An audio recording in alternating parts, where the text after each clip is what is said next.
Hello, hello.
Hello there.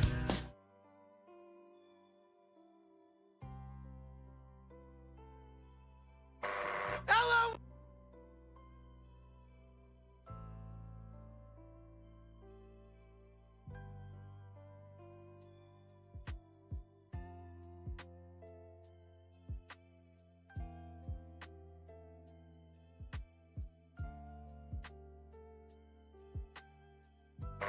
Hello!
Alrighty. Let's test the microphone. Let's test your microphone. It works. It's on.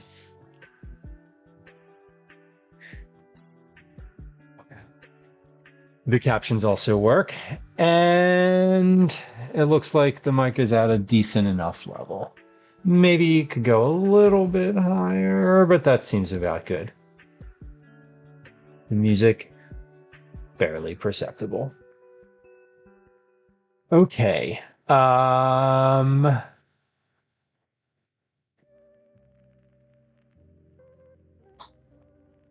BRT.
Right.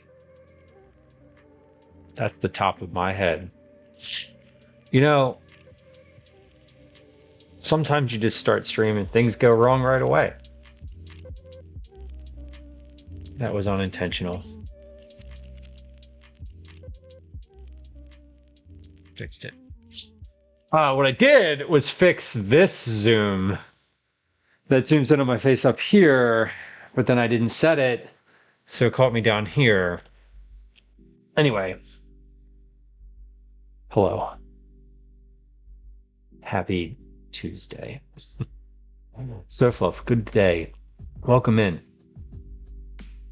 What a satisfying number of total check-ins that is, 50-50. Some might say it is, some might say it's not. It's about half and half. Twinderella, welcome in. I'm glad you got snow. Congratulations, or good snow. Are you sick of the snow? Do you wish there were less snow? Shayna, welcome. Good day. But you're happy now. Good. The right amount of snow then, perhaps. Drink more, cook less. Robbie, welcome in. It's good to see you. Happy Tuesday. So fluff. I can't. -40 in Celsius is like an unimaginably cold number. Mr. Miami Cool, welcome in. Happy Tuesday to ya.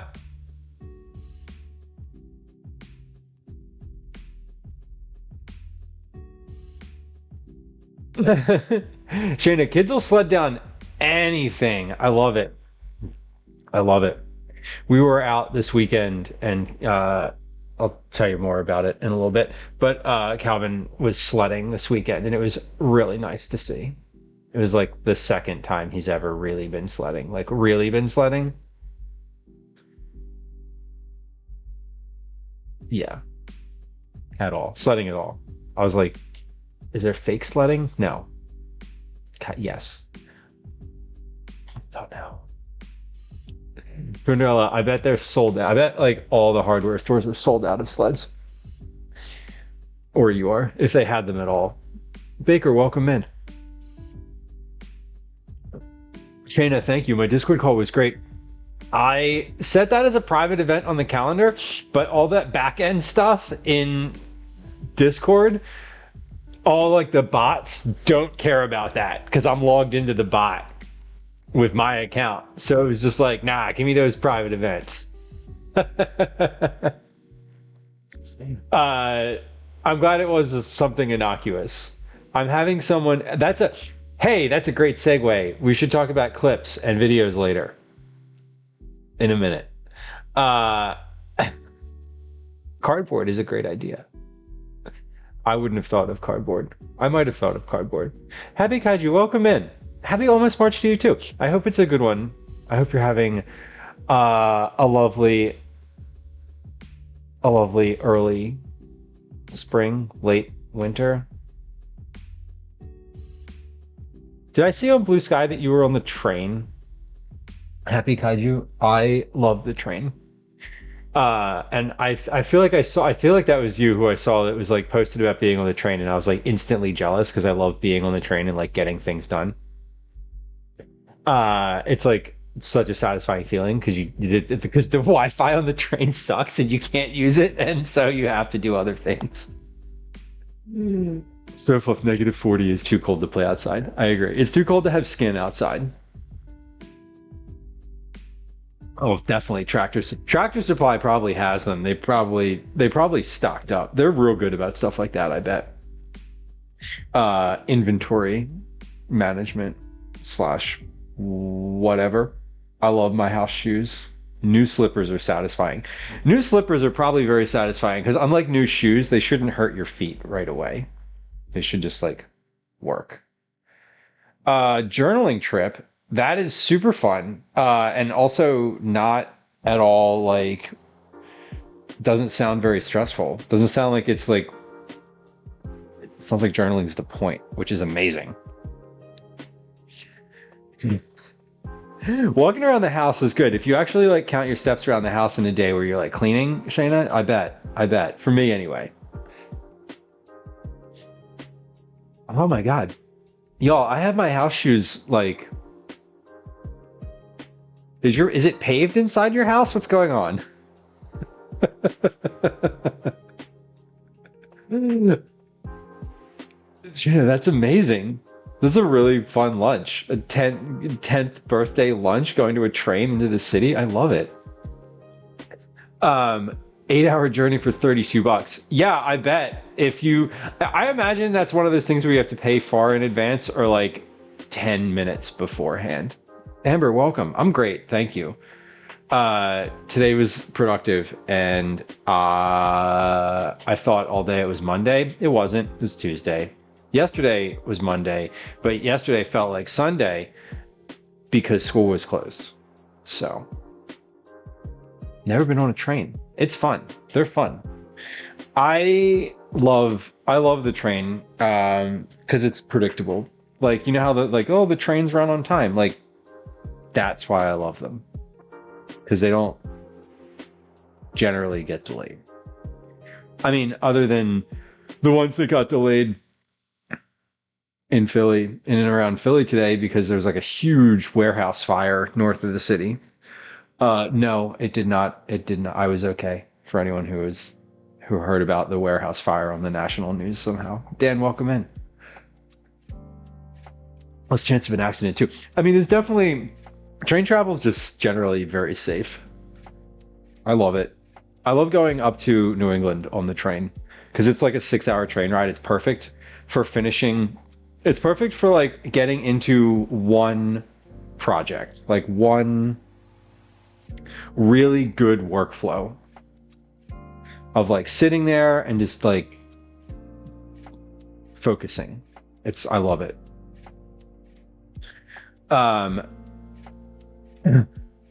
Twindrella, that is anytime you have something in the crock pot, that's like an exciting dinner day. Especially if it's like something nice like butter chicken. I love that. I love that for you today. Not too bad. Delays are a real thing on long rail journeys. Look out the window or focus without disruption. I mean, again, part of why the rail experience is fun. Because you can just sit there. Like I find it very different than like waiting on an airplane, you know? Like at least on a train, you can like walk from one end to the other. Boris, welcome. Hello. Oh, excuse me.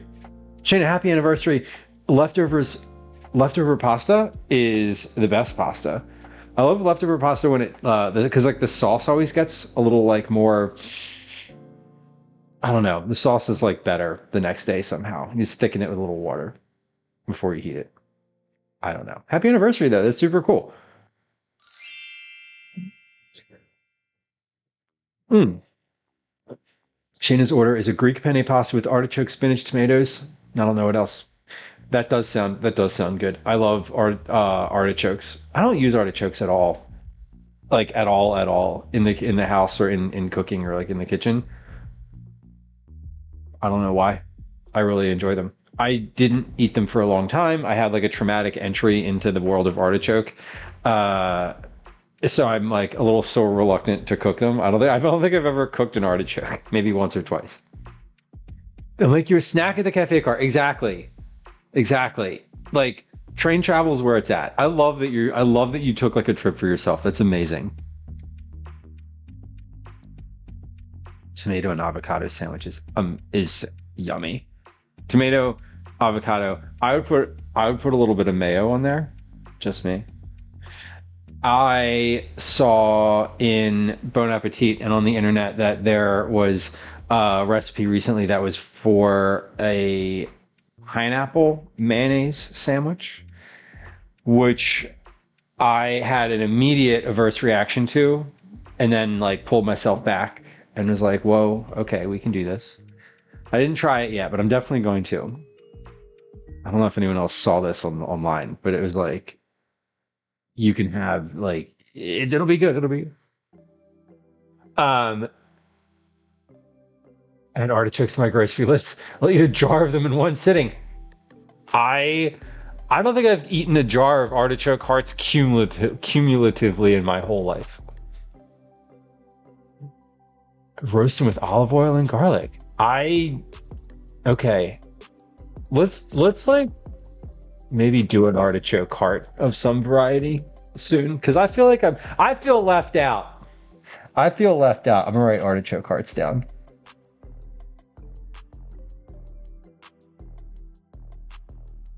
Cooked.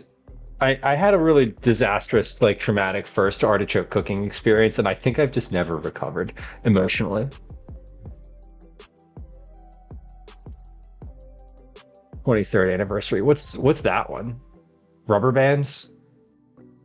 What's the traditional gift for the 23rd anniversary? It's rubber bands. It's definitely rubber bands. You cut the tops and the stems, spread the leaves, and fill with olive oil and garlic. And then you foil and roast. Okay. But Shayna, here's what happens.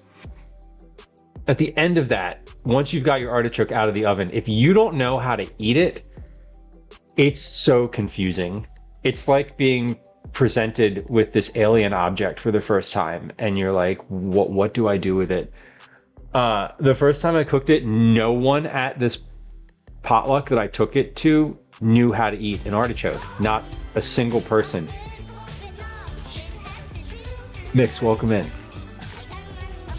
Mix, that's 200 check-ins. Hey! Have some glitter.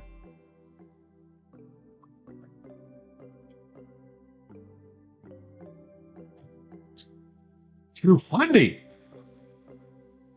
Yeah, you pluck the leaves, but Shayna, the first time I made it, no one at this party that I went to knew how to eat an artichoke.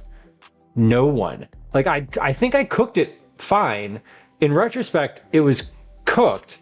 It's just that no one knew how to eat it, and so people were like taking the leaves and trying to chew the leaves with the outer side, the carapace on. And I didn't know any better because I had just cooked the thing. I'd never actually eaten one before. And so it just was like people were confused. They were like, what happened? And I think this was like 5 months before it was normal to just be like, here's a YouTube video about how to eat an artichoke. Like, it was like just before that moment. It was just before the tipping point where everybody had where you could look every fucking thing up on your phone within 3 seconds. It was just before that moment. So it was a failure. Anyway, I've never cooked an artichoke since.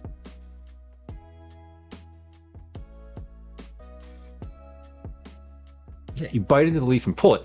Like, imagine someone gave you a blue crab or a lobster for the first time and was just like, here, eat this. You'd be like, no. But how? And then if no one explained it to you, you would just figure it out or eat the shell. Or not eat the shell. You probably wouldn't eat the shell. It's a lot tougher than artichoke. Good bot. Yeah.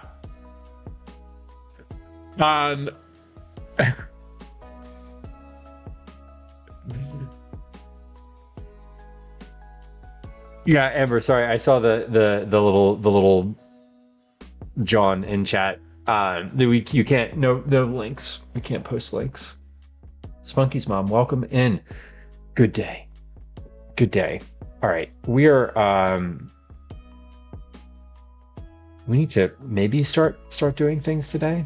I have a small agenda today. I have a very light cooking agenda today, which is flexible though. So we may get into more things if the early part of the agenda goes well.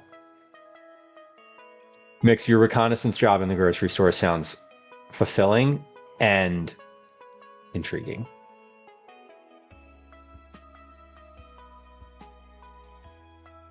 Artichokes come out great in the pressure cooker. Do you cook them with, like, I'm imagining butter. I'm imagining, like, I immediately imagine just, like, butter in the base and, like, water and, like, steamy butter. Maybe I'm thinking about lobsters now. So, all of that said, we're not having lobsters or crabs or artichokes tonight.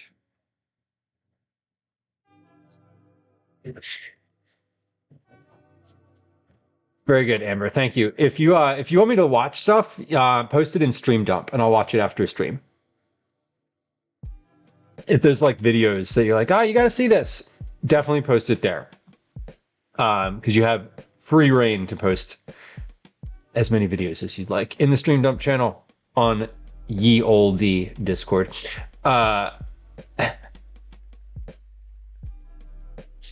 Mix, I love that though. I definitely love that. I like the grocery store. I love any interaction in the grocery store. Like, well, back up. I love most interactions in the grocery store. Usually they're about food. It's a clip of me. What am I doing? Do I look good? I'll take a cue. Okay, I'll take a cue from Drew. Oh God. Okay. Let me here's what we're doing today. So first off, I'm gonna turn the oven on. The recipe calls for the oven to be at 400 degrees. I'm gonna set my oven at 420. Word. Because my oven is not calibrated correctly. And I think it's about 20 degrees hotter. No other reason. Okay. We're going to follow this recipe, though. Hold on. See, the thing with this is I can watch it, but then, like, I can't show it on screen. Hold on.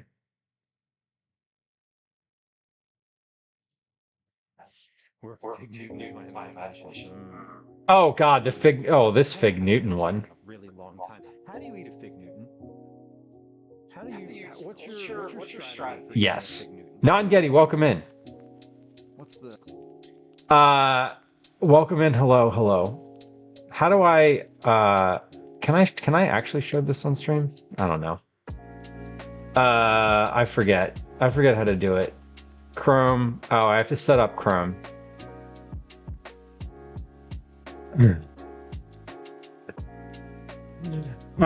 Click that link in chat. It's that one. That is funny. I do like a Fig Newton though. Fellas, welcome in. But like, is that a weird? I don't know. Like, that's a weird. That's not a weird way to eat a fig Newton. I feel like it's. I feel like it's. Why have I been summoned to jail? Am I missing something? Is that? Is that an innuendo? Maybe. Maybe.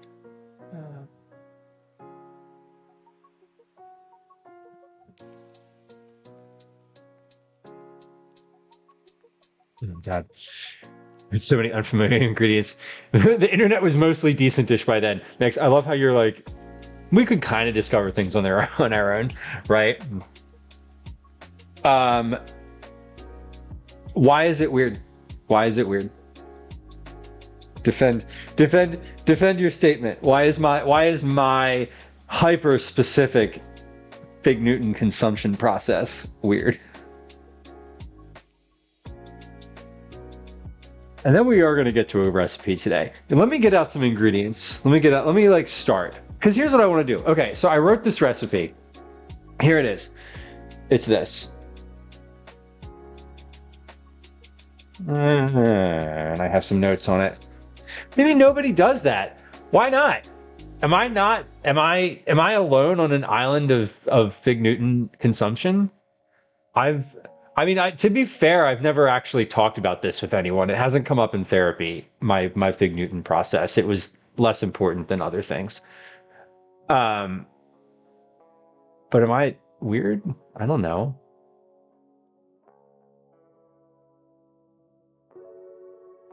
Oh, Twindrella, you better believe I have techniques for eating Oreos too. Fellows! Happy birthday. Congratulations on your most recent trip around the sun. I hope you did something fulfilling and that made your birthday satisfying. The teeth scraping like a little bunny. You gotta. I just bite them regularly. Me too! I bite. This is regular for me.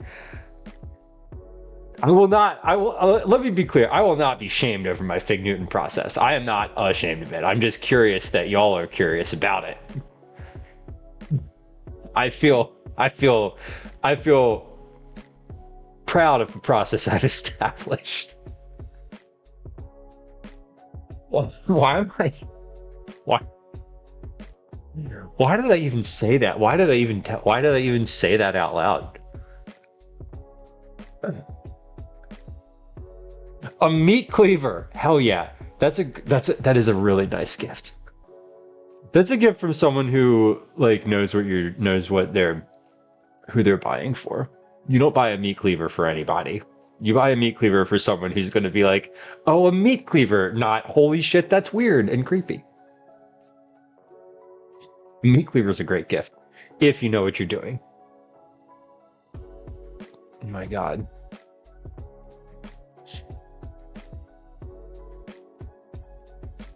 Doing it wrong.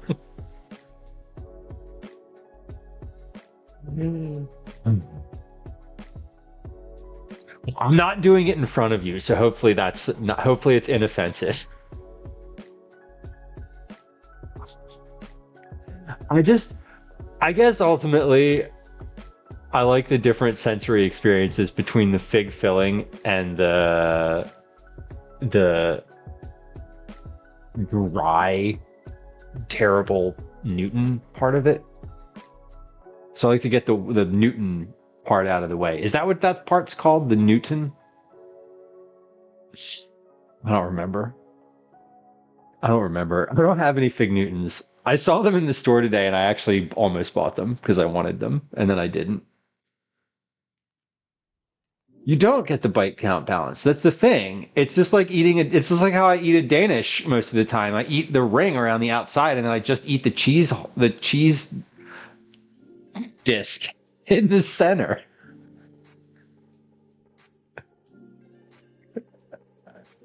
So I don't know. Profit? Oh. Dehydrated condiment, dehydrated wasp corpse fruit jam. That's a turn of phrase. Oh my god.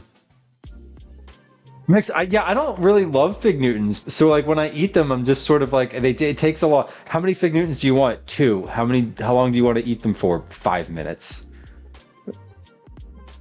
So you eat the pizza crust first. Sometimes I do. It depends on the structural integrity of the slice.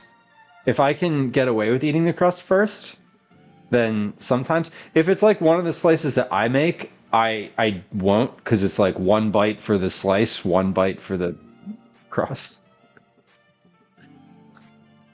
Oh my god. I don't. Fig Newtons are one of those things that when you're a kid, you're like, they're healthy, right? I don't like them. And then you find out like they're not healthy and they're still fig Newtons, which is disappointing. So this recipe that we're making today does not have figs. This is a 5-ingredient recipe. I pitched this as a soupy toasts. I made this recently too. So this is like, we're seeing this again. Because I'm finishing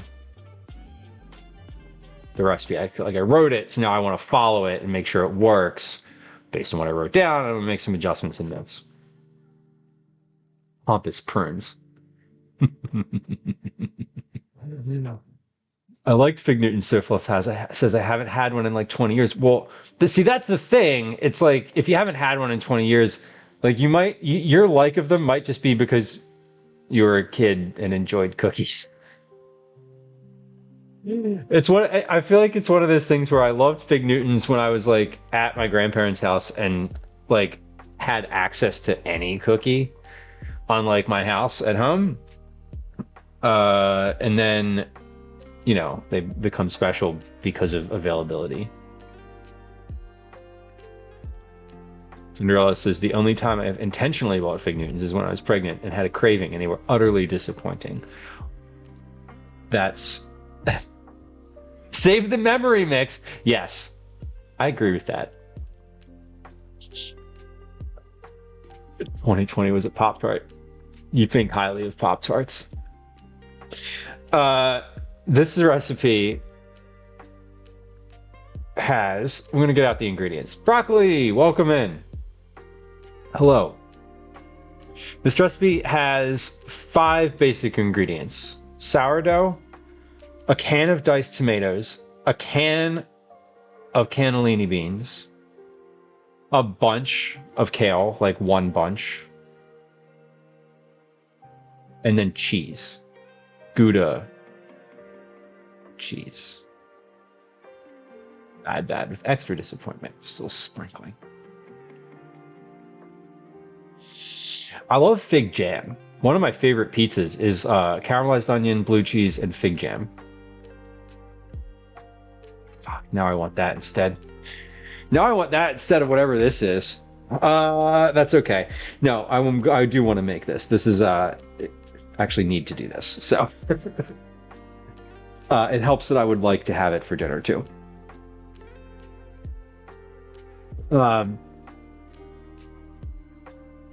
Now I want fig jam. I wish I had some fig jam. I maybe could do... I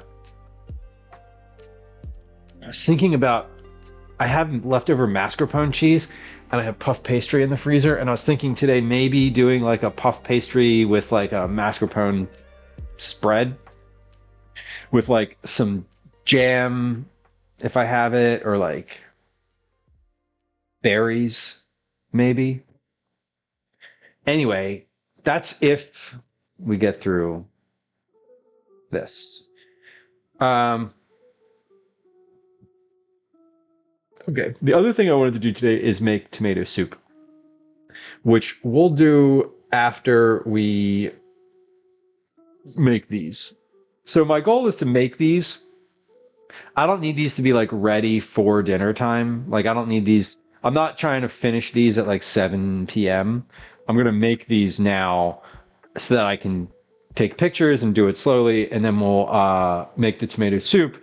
And then after that, I might throw just like a puff pastry thing in the oven. Let's see how this goes, and then if it looks like I'm gonna have some time to do that, I will. I'll just get the puff pastry out and then like have it cooling out on the counter.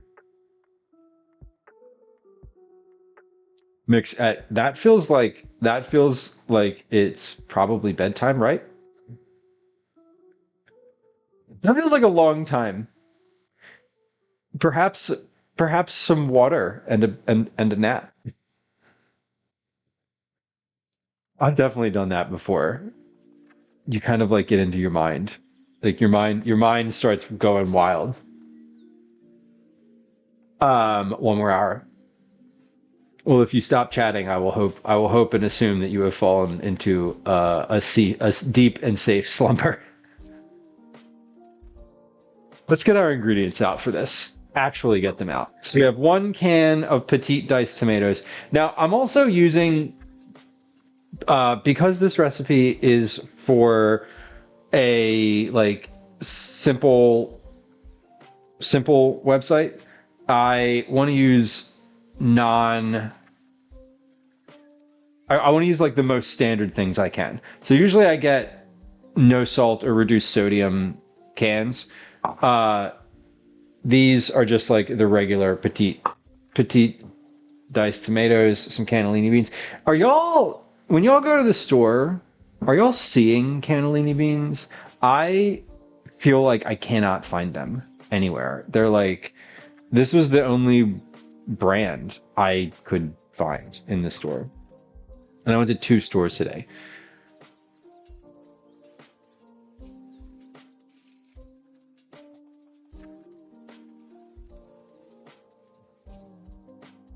Vix, I hope you are I hope you come through this okay. Darla on YouTube, welcome in. I'm great. Thank you.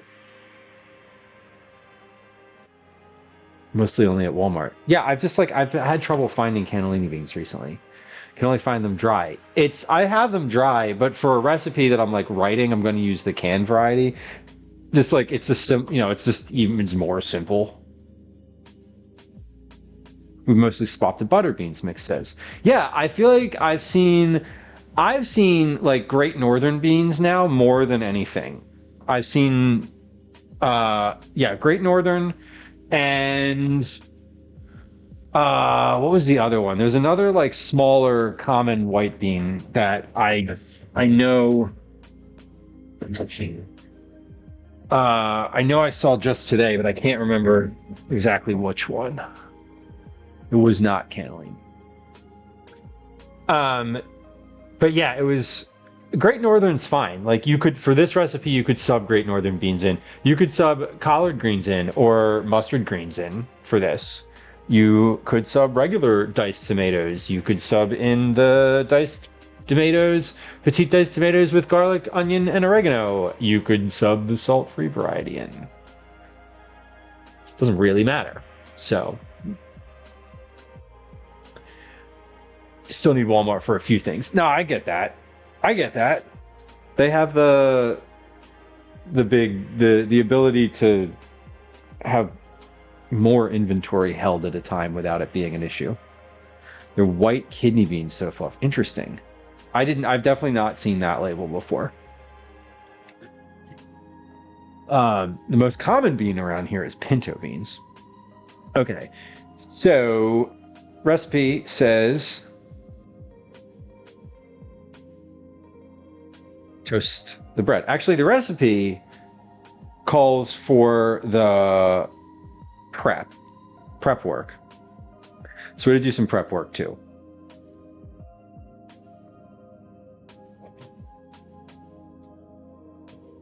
Get a little timer out here. Well, it says down south Walmart is basically the only store in some areas, and you're forced to shop there. Totally. I mean that's sort of like part of their business model, right? Isn't it? I think this is a Canada thing. The the labeling, probably. Probably. I have, yeah, I've just not seen them as much in the store. They used to be more common, and like Great Northern beans, I could not see any, like there was like one, it was, now it's inverse. It's like Great Northerns are everywhere and cannellinis are nowhere. I'm like, okay, I guess this is fine. It was annoying today because like I wrote the recipe for cannellini beans, and while I don't care really truly which one you use, I want to test it with the one that's in the recipe. Okay, so prep time. Let's prep. One loaf of sourdough cut into 1-inch slices. So these are small loaves of sourdough, and so I bought two. I may not need two. If I don't need two, I'll freeze the other one.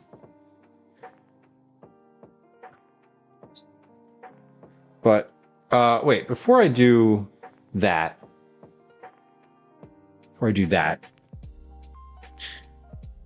I'm just gonna take like a photo of the stuff, the ingredients.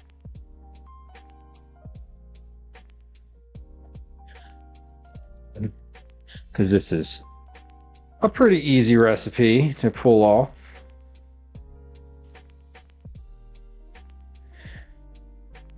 And they like when you give them pictures of the things. Okay.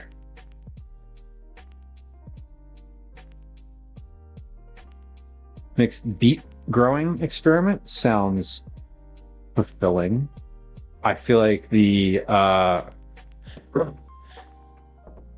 have beets. I just bought beets today. Beets have been on my mind recently. Fudge darling, welcome in. Good day. Where did I just put that orange mat? There it is. Everywhere and nowhere. Okay. Oh my god. Oh my god. Okay. Okay. So I called for 1 loaf of sourdough, 20 to 24 ounces, a 20 to 24 ounce loaf, cut into about 10 total pieces. So this is a pretty small loaf.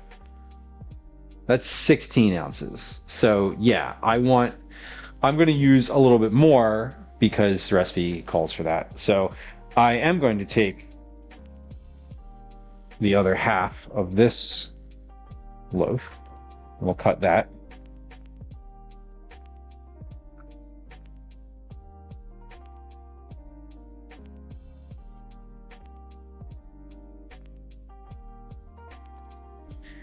So that is 24 ounces.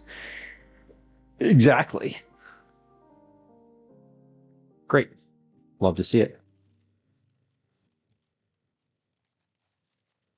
Beets and eggs on the list today. I had beets. The next recipe I'm working on is a beet salad, like a cold beet salad. I'm probably going to do that one tomorrow. So tomorrow's stream is going to be a cooking stream because it's going to be cold here, and I don't really want to go out in that. And 2, I am planning on doing some packing tomorrow for this trip, and so I kind of want to like pack my IRL stuff and not like use it tomorrow. So we're gonna probably do a kitchen stream tomorrow. We're gonna do a beet salad. We'll do I'm gonna make a tuna melt, I think, for dinner, because Calvin said it looked good. I can make that ahead of time and then just reheat it in the oven. And then if we don't get to that puff pastry thing today, then we're gonna do that tomorrow, probably, or not. We might make some cookies too. I don't know. I'm not sure, but it's gonna be a cooking stream tomorrow.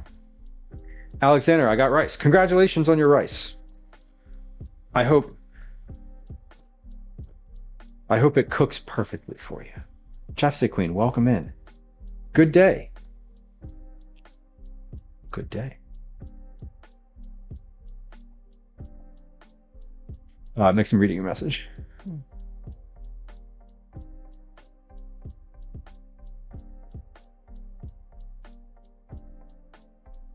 beet de-icer. Beet sugar is super common in a lot of things, if I'm not mistaken, from like an industrial perspective. Fun project. That is a fun project. I love projects like stuff like that. I don't do a lot of I'm not like a farming I'm not a grower. I'm very much on the cooking side of the thing. Okay.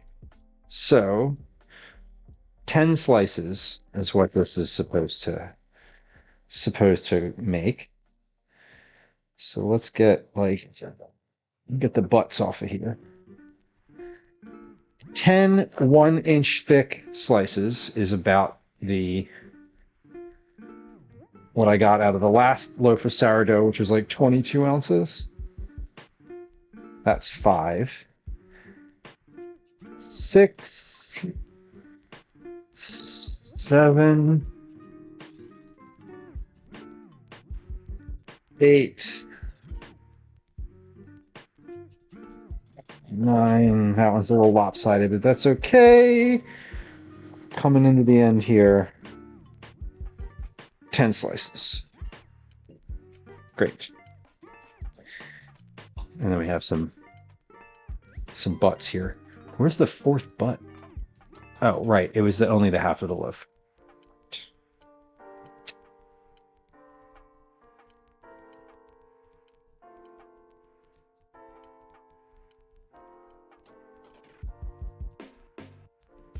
Beet de-icer is the watershed saver in the Rockies. Anything will help. I love that. That's super fun. Determined to figure out how they do it. Despite the emails I keep sending the company, they won't tell me how they make it. No. I mean, can you blame them? They're like, give away our corporate secret or not?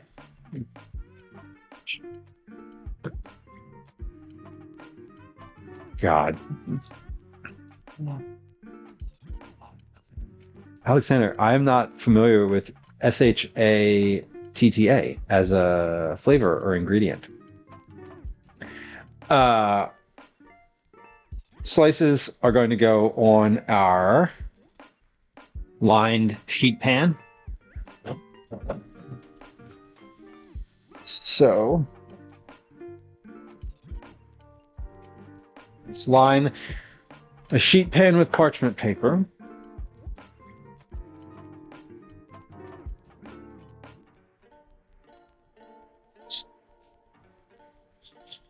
Y'all seen the ads for the lay flat parchment paper? They're like the new like industrial parchment paper that like won't curl up on you when you put it on the pan. Like you pull it out of the box and it just lays flat.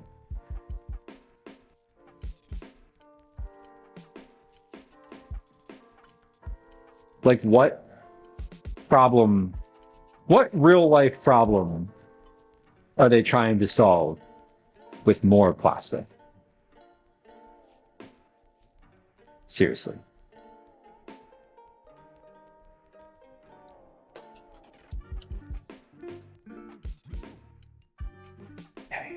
Sourdough on a sheet pan. Let's cut up the kale now.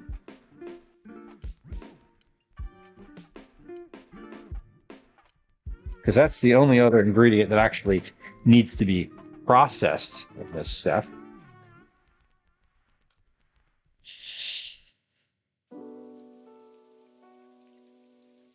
So you won't break your leg again. Yeah. Yeah, I get that. When I walk Daisy outside, the ice, like, she doesn't like to walk in the winter because it's just an absolute, like, sheet of either ice or salt that's not made for animal paws. I get you. I obviously worry more about the ice personally, but I'm wearing shoes, I just threw it in. That's valid. What did it do something for you? All right, we have one bunch of kale, 8 to 10 ounces for the whole bunch. This is 13 ounces. It's a lot of kale. So let's see. This kale is up to 13 ounces. I want to cut this first. First off, a note. This is Laciano kale. Just specifically, that's the type of kale it is. One bunch of kale, stems removed, leaves cut crosswise into 1/2 inch thick ribbons and tossed with a 1/2 teaspoon of kosher salt. 3 to 4 ounces of trimmed kale, 8 to 10 ounces for the whole bunch. So let's go up to 13, and I'll call for a trimmed amount too. Yeah, because this bunch I got at the store today. This was like, you know, if you were going to shop for a bunch of kale, this is what you would find.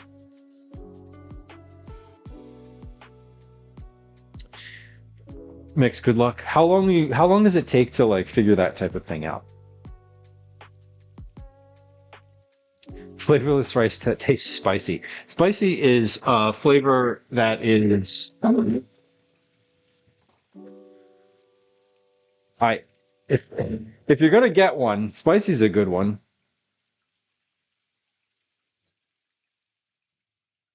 Okay. So I'm gonna trim these. The P-Dog to make sushi for tomorrow. Ooh, what a promise. Lucky you. I had sushi recently and it was worth it.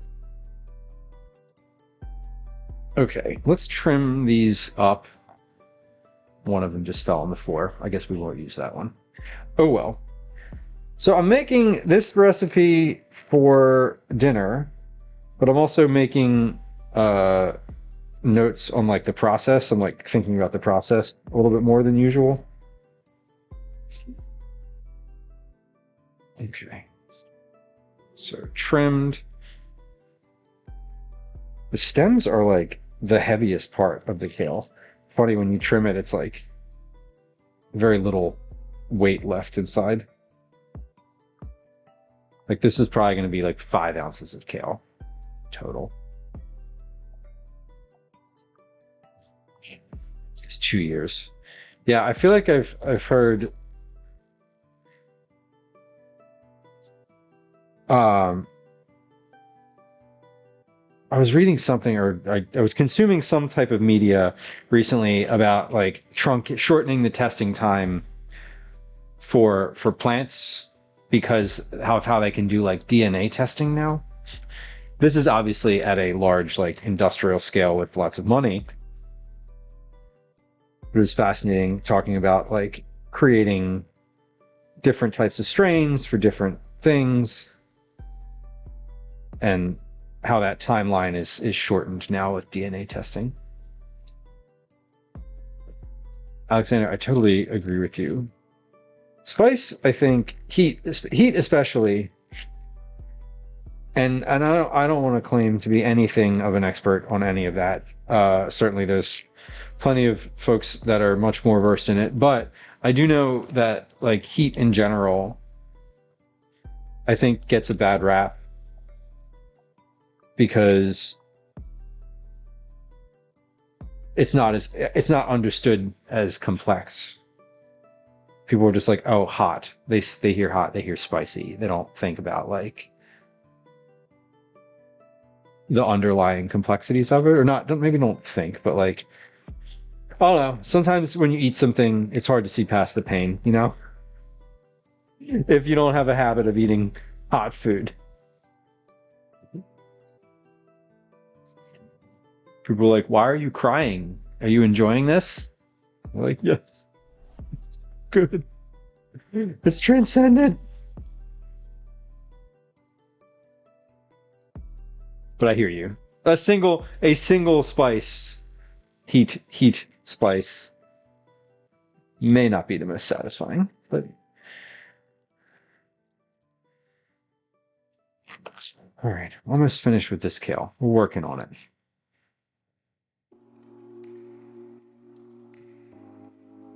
Mix, your hands are just going to be red for like months.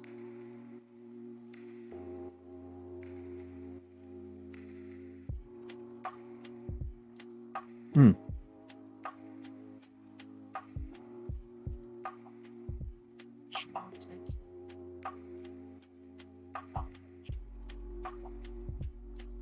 Alexander, that feels familiar. That sounds about right.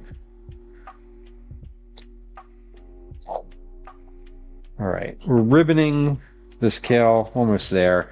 I want to weigh this again, since it was about 13 ounces total.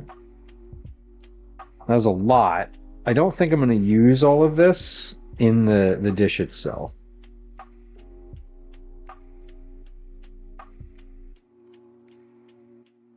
Definitely not going to use the stems. And I don't want those for anything else really, because they are super bitter. They're not great for stock. The things that they are good for are compost. And I do that. All right, so this is at 0. What do we got here for kale weight? 6.6. Okay, so I had 13. I had 6.6. I feel like that's a lot of kale. I feel like that's probably going to be too much. Let's see. I called for 3 to 4 ounces. So let's see what 4 ounces looks like. That's 4 ounces right there. Let's see what 4 ounces looks like.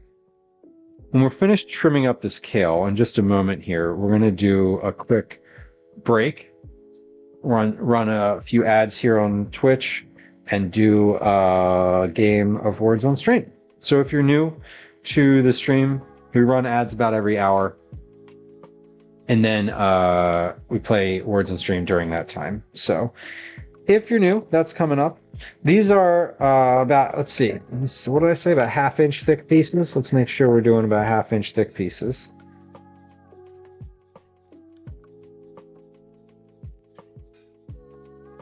Yep, that's good. 1/2 inch thick ribbons of kale. Now the kale being in ribbons for this particular recipe kind of holds everything together. It like sort of captures everything.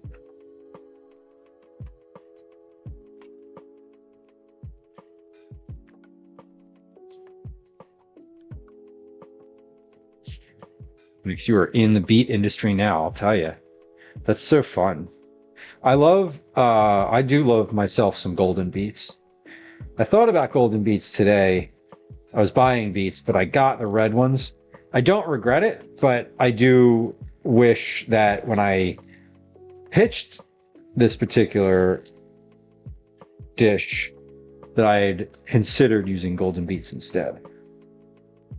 All right, this is good.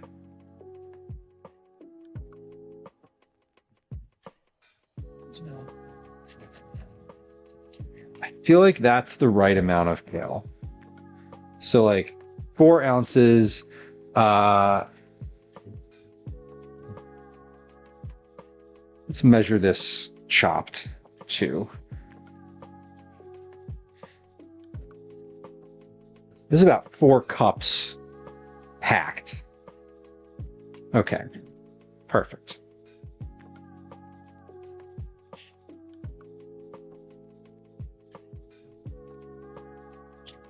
Four cups packed, 4 ounces.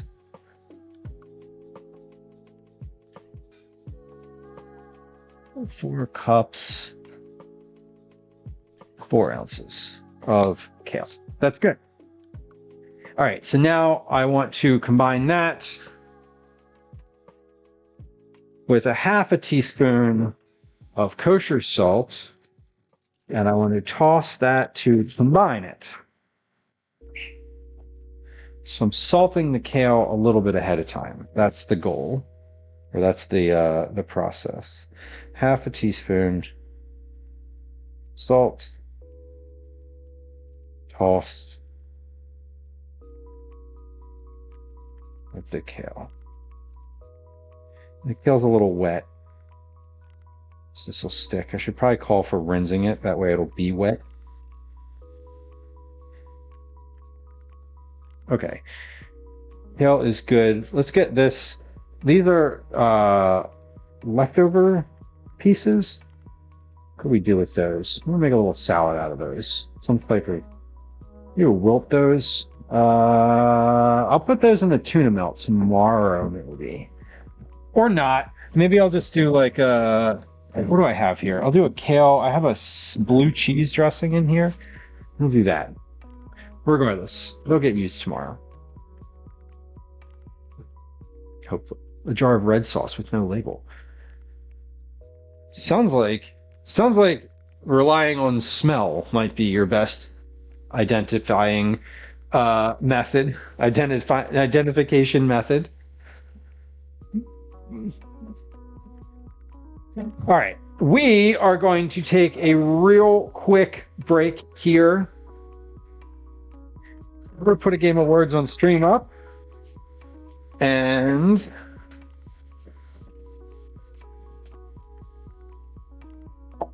we're going to run a quick 3-minute ad on the Twitch, on the old Twitch bot. Waylam, good luck with your recovery, getting a tooth pulled. Oh, I'm assuming that you've had a kidney stone and can therefore make that comparison. That's awful. I'm sorry. Dental pain is no joke. I hope you... A 10-millimeter kidney stone was nothing. I wish you a speedy recovery. That sounds deeply annoying to have to deal with. Dental pain. No good. All right, we're going into a 3-minute ad here. Here is a game of words on stream. Yeah, Alexander. I mean, I feel like that's definitely the like have pasta and rice or whatever. Have something to put it on ready. Rice seems like a pretty all-purpose vehicle. I'm not gonna lie. I feel like you're gonna have the most success with the rice that's there. With the rice. Here comes a game of words on stream. Here comes a quick ad if you're on Twitch. If you are not on Twitch, you're on YouTube, you're not going to get an ad. If you want to watch without an ad for the next couple minutes, you can go subscribe on YouTube. Otherwise, here comes a 3-minute Twitch ad. We'll be right back. I'm going to put the dishes away from the dishwasher. Okay, bye. Welcome to another edition of Commercials I Hate.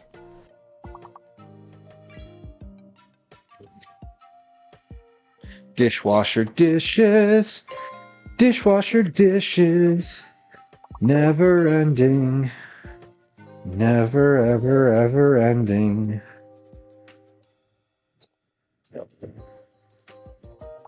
Never once. All right. But I do like reloading it and not doing the dishes in the sink. So I guess there's that.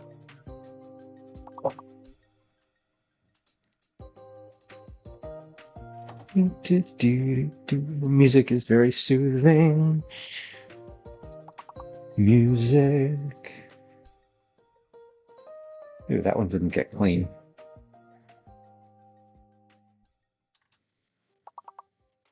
That one didn't get clean enough.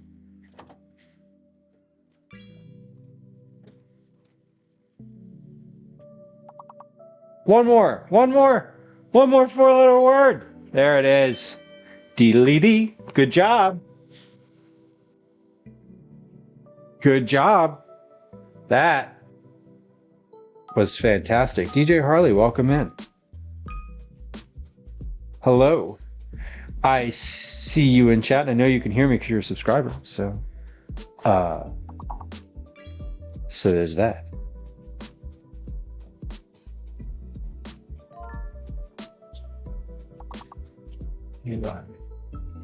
We're just putting the dishes from the dishwasher away, as one does. It's that time of day, after all. Dishwasher time.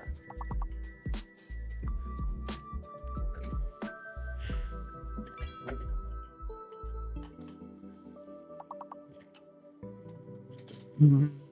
Mm-hmm.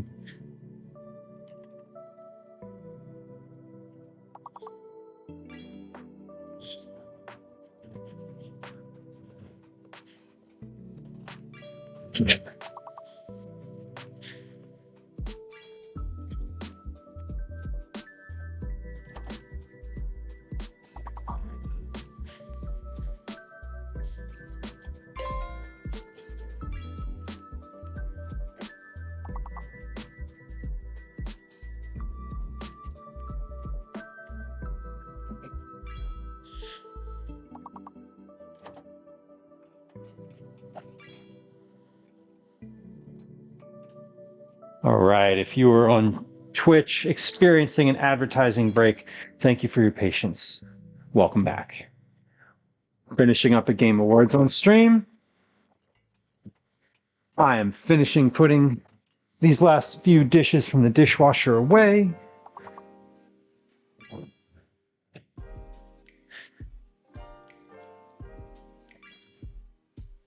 We have just another guest left. There it goes. All right.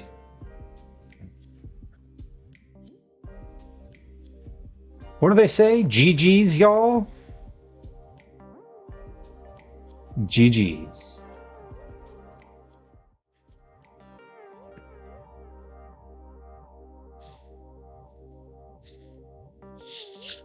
Welcome back. Okay.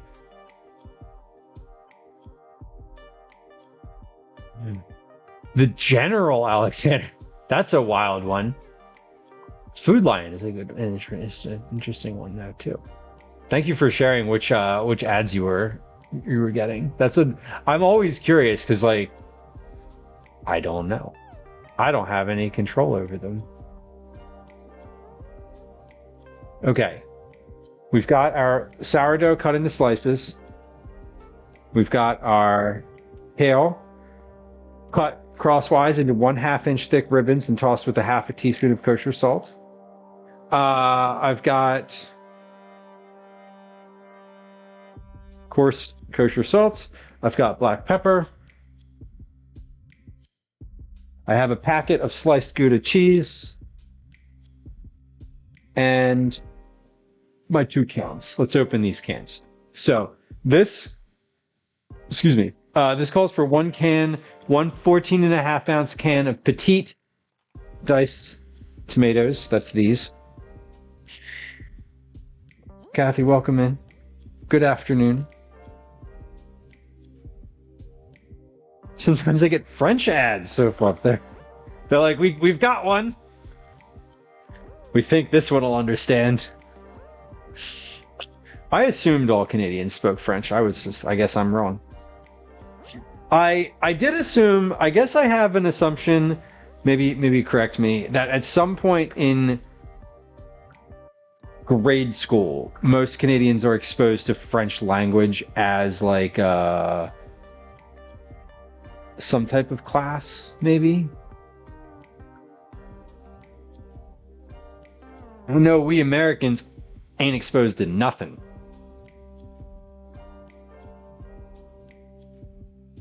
They're like, oh, you want to speak another language? Wait until high school.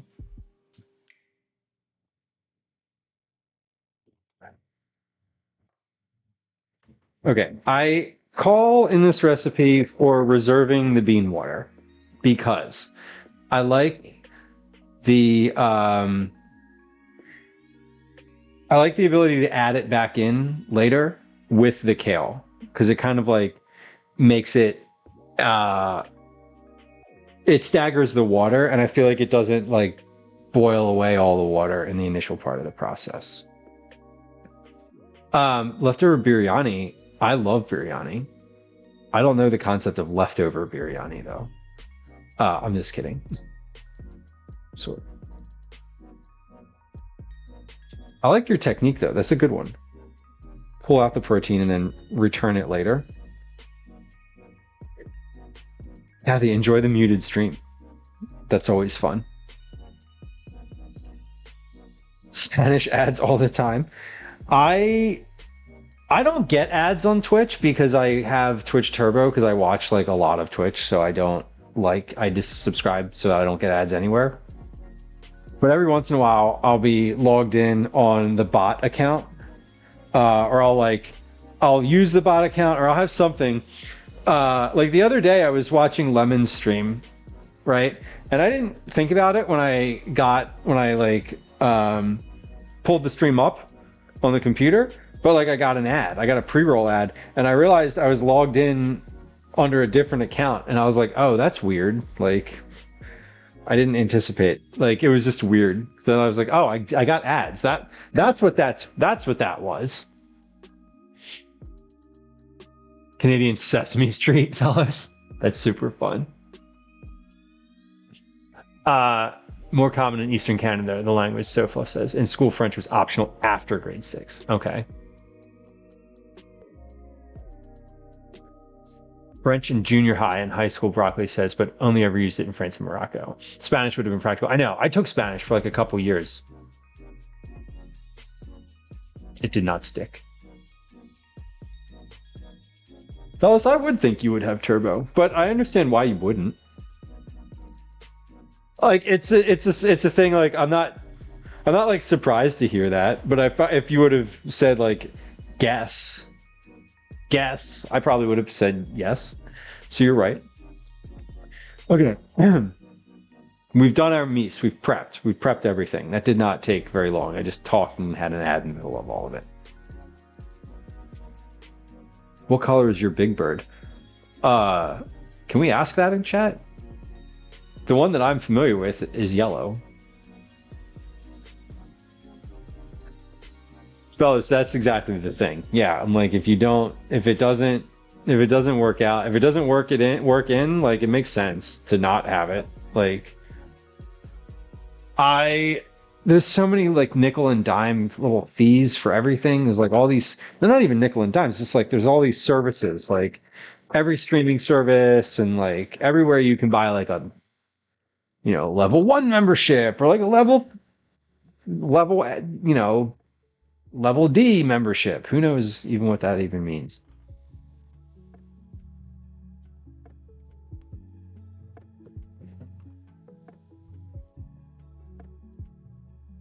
The only reason I don't like it is it just gives more money to Amazon, but like, yeah. Okay, we have 10 pieces of toast. Set the oven to 400. Line a sheet pan with parchment paper. Brush olive oil evenly over both sides of the bread and lay them in a single layer on the sheet pan. Okay. It calls for seven tablespoons of olive oil. For those of you keeping track, that is just over a third of a cup. 7 tablespoons is 79, 89, 99, 109 grams, 109 milliliters. So that's 109 grams.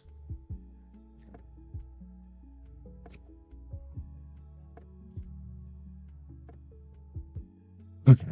When we break electronics, we break them in groups. That's probably a good thing.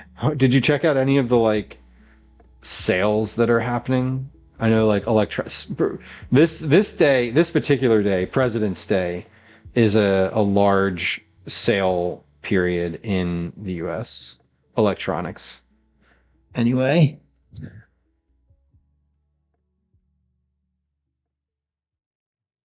Yeah, this is 7 is just under half a cup. That is correct. Okay. Great. Oh, let me take a picture of the kale while it's all chopped up and nice. Well, nice is relative. It's still just kale. It's still just kale.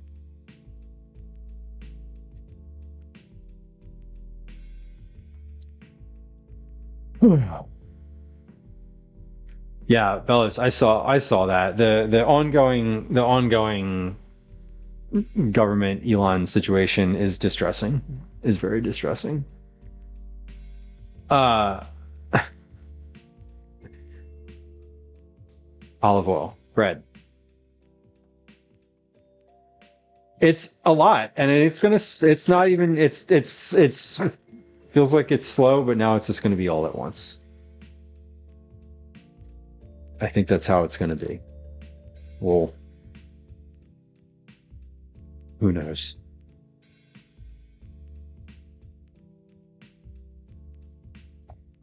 Brush each side of the bread with olive oil evenly. What does it say? Brush olive oil evenly over both sides of the bread and lay them in a single layer on the sheet pan. Okay.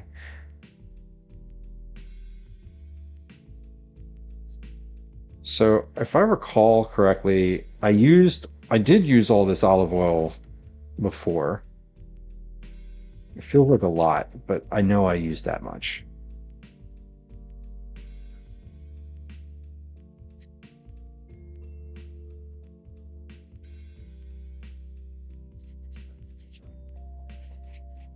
Just letting it, when it's dripping off, I'm letting it drip back into the little bowl and not on the pan.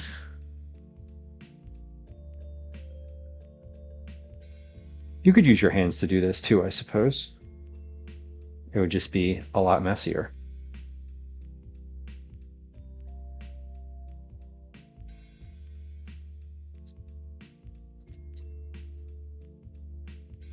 Fellas, the bot doesn't have any tact. I'm sorry.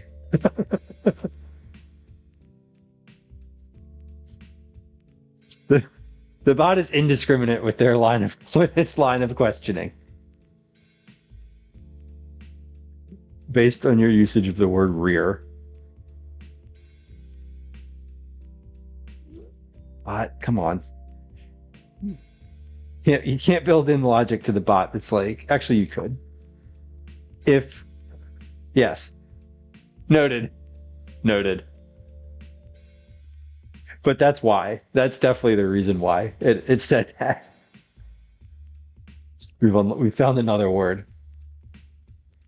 Okay. The toast is coming along. Almost done here. I don't know if I need all of this olive oil. If I don't know all of this, if I don't need all of this, I'm gonna call for less. We'll figure out how much is left in here, and then we'll reduce that amount. Avocado, neutral taste and much higher smoke point. Broccoli, this could, yeah, I mean, really any oil in this situation. The goal for me in this one is to get toasty bread, like oily bread. I don't really need the flavor of olive oil because there's a lot of other stuff in here. I personally like it for this recipe, but I do think that you could certainly sub in any oil here. I wouldn't sub in like canola though, or like, any flavorful oil. I think you could sub. Walnut oil might be really good. Okay, I got both sides of all these Johns. I think that is 6. I would say there's about a tablespoon of olive oil left in there. I would say that, but I'm gonna let Yeah, that was about a tablespoon. Okay, so I really just need 6 tablespoons of olive oil. Okay. I'll wash my hands here real quick. There's a different car in my neighbor's driveway. What are you doing? What are you doing here? Not driveway, sidewalk, whatever. Whatever. Yeah, coconut oil too. Coconut oil would be good. I mean, that's like super new. I think it would be interesting. It would be good, but I think it would have. It would definitely it would definitely tweak the taste in a direction that like vegetable oil wouldn't. All right, so this goes in the oven. Cook for 10 minutes. So the oven was on. Let's do a 10-minute timer. And then we're also going to do a count up timer. Okay, 10-minute timer starting right now.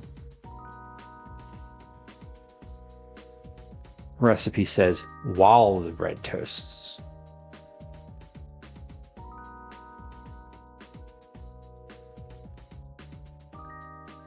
Everything is better with butter.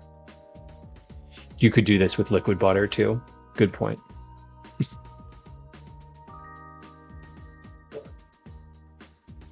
You could definitely do this with butter.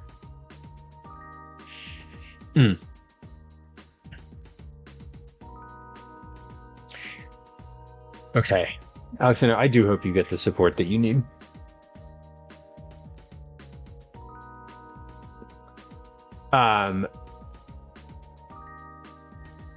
Next up is the topping. Make the topping. While the toast cooks in a 2-quart saucepan over medium heat, combine the canned tomatoes and beans. So, 2-quart saucepan. That is specific, but it's nice to give a specific number. Combine the canned tomatoes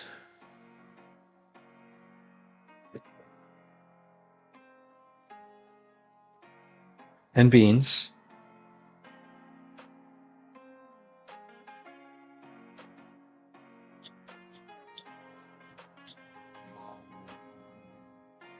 Come on.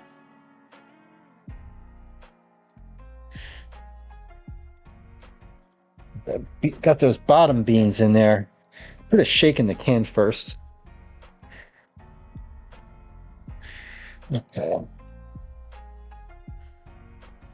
There we go. Canned tomatoes and beans. With a 1/2 teaspoon of salt and a 1/2 teaspoon of pepper.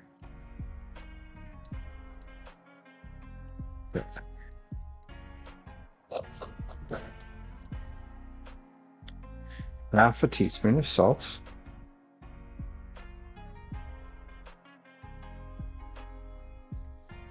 And pepper. Here we go. Beep boop bef, welcome in.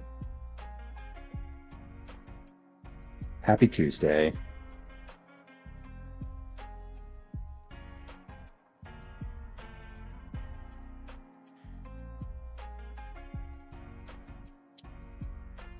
I have a nasty habit of forgetting to check in.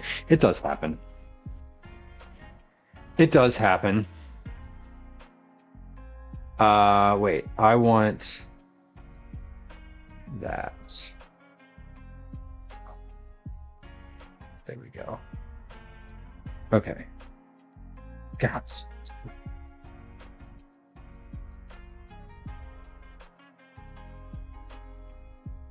Adding about a 1/2 teaspoon of pepper.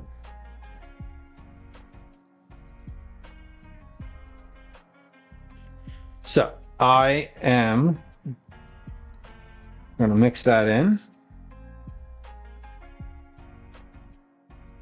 Cook for 10 minutes until the liquid is simmering. Okay. 10-minute timer.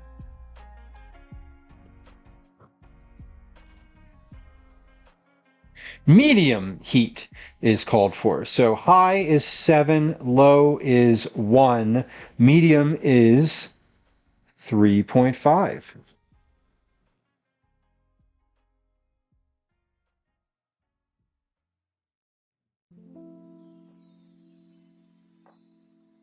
Okay. 3.5. All right. We got it. Sam McKeon, welcome in. Happy Tuesday. So we're waiting for the bread. The bread's toasting. That's in the that's on the stove. We have left to add into there kale and sliced Gouda cheese. So those are the rest of the ingredients in this dish. Oh, plus the bean water. We have bean water. The next step after this like is warm is to smash the beans against the side of the pot to like make it a little thicker because you're trying to thicken it up. Then you add the kale, then the liquid, and you simmer it for like another 20 minutes. So these get baked in the oven ultimately, but the bulk of the time cooking this is right here on the stove. Okay, we're also going to make a tomato soup with this. Not that it is like a grilled cheese. And I know that Calvin is going to be disappointed in this tomato soup. Like, I already know that ahead of time. And it's okay. It's okay. He's going to be disappointed with it because it is not boxed tomato soup. It'll be homemade, which is never quite as good. Although I'm going to try to put it in the blender. We'll put it in the blender and we'll strain it. So it should be like creamy and non-chunky. But, you know, he might not like it. Anyway, let's, while we're waiting for that to kind of pop up, to be ready here, I'm going to get my tomatoes ready because we're going to roast the tomatoes instead of using a sauce. I want to roast the tomatoes myself. The reason that I am using homemade tomatoes instead of just buying a box is because I am trying to use up some of the half and half and heavy cream that's in the fridge, and that would make a good tomato soup. So if I make tomato soup, I can use that up, and it will also go with dinner tonight. So that's the goal. We have over here a couple things. We have the cherry tomatoes that I could get at the store today, which are sugar bomb tomatoes, and then some other ones that are angel sweet tomatoes. I don't know what the designations are there, but what we're going to do is roast those with a little bit of olive oil and salt and pepper on a tray until they burst and have like started giving up their liquid. And then we're going to take that tomato melange on the tray and put it in the blender. Actually, we might just cook that. We'll see. I might cook it for a little bit first before blending it, but I think I'm going to blend it. I think I'm going to blend it and strain it and then put it in the pot. We'll see. We'll see what the timing is. We'll see what our timing is like. Right? Darla on YouTube asks, is Calvin a picky eater? No, he's not. He definitely is able to articulate what he likes and doesn't like, which is nice. He is not specifically a picky eater. He has certain things that he will like try, but doesn't necessarily crave or want to come back to.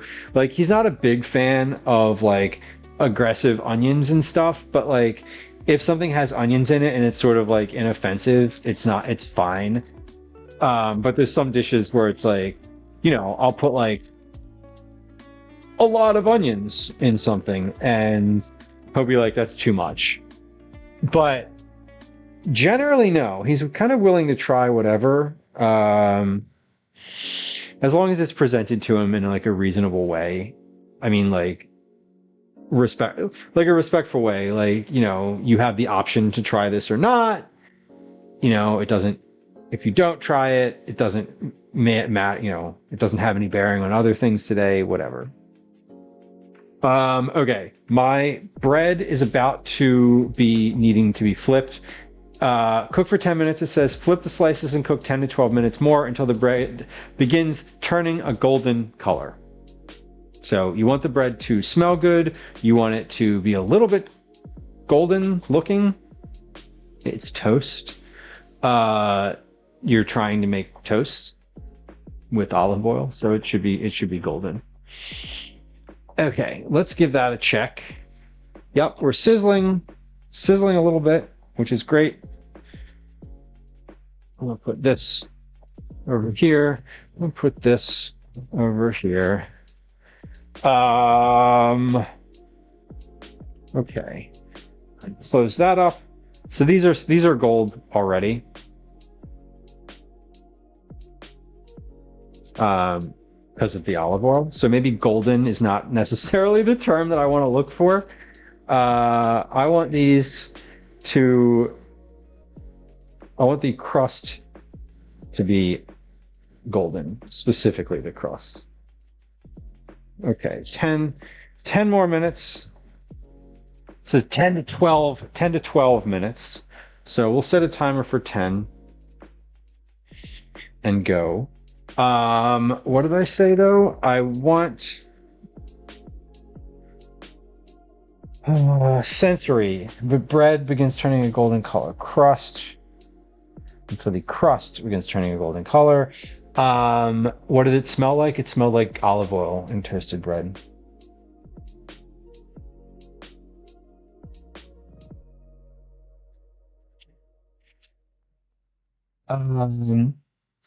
Okay, cook for 10 minutes until the liquid is simmering. And I want to stir occasionally.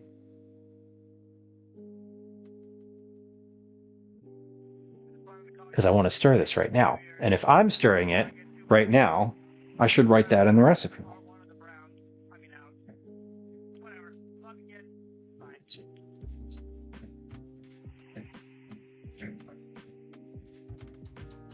Okay. Yep. Liquid is simmering, just simmering. I'm at 3.5, so like my note on the temperature was good. It's exactly where I want it to be right now. So I've made this before. The first time I made it, I just made it. I didn't do I kept track of the timing, but like lightly, and I went back and I watched the VOD and like it was like, oh, it actually took, you know, X number of minutes to do for this thing to work, blah, blah, blah. So now I'm trying to follow it exactly and note if it worked as I'm expecting it to or not. You could imagine Calvin trying out rutabaga or parsnips and fennel. I can confirm to you that he has had all of those things multiple times. Fennel, I think he enjoys the most out of all of those, but rutabaga is basically just a potato. Like, it's a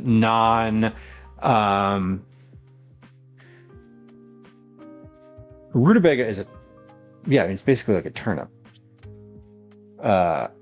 So that is definitely inoffensive to the palate.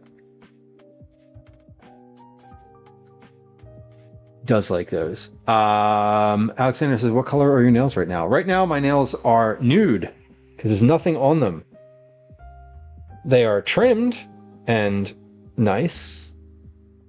I'm probably going to get a manicure tomorrow, actually. Oh no, maybe I won't. It depends. It depends what time stream ends tomorrow. All right, that was the timer for the beans. So, step 2. Cook for 10 minutes until the liquid is simmering. Using the back of a spoon, crush about half the beans against the side of the pot and stir to incorporate. Okay, we're gonna turn the flame off on that. And then using the back of a spoon, let's do this. Take a picture like this. Whoa. Funny, always funny taking a picture in steam. So you only have a second or two before the camera fogs up. There it goes. Okay. So we're just gonna mash about half of these beans against the sides or the bottom of the pot. It really doesn't matter. You just kind of want to, what you're trying to do is thicken this using beans.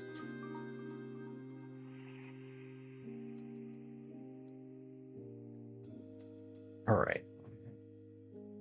So that looks good. Almost.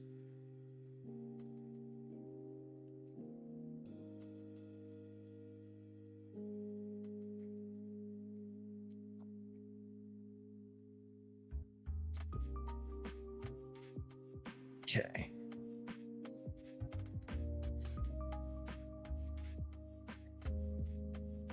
That seems about right. Maybe a little bit more than that.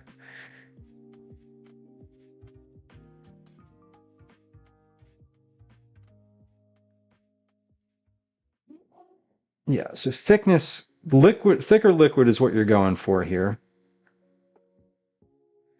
Because the tomatoes come in a bunch of liquid. So as we're cooking here, we're just kind of letting this simmer, simmer, simmer. The beans are going to thicken it. They already are quite a little bit. And then the kale, when we add the kale in here in just a moment, that's going to also create a lot of thickness in here. Stir in the kale and the reserved bean liquid. Return to a simmer. Then cook for about 10 more minutes until slightly thickened and bubbling. Okay, so we're adding the kale. Next step, add the kale. Okay, that's a lot. Maybe I should use a 3-quart pot for this. No, this is fine. I used this last time. It will cook. It cooks down pretty quick.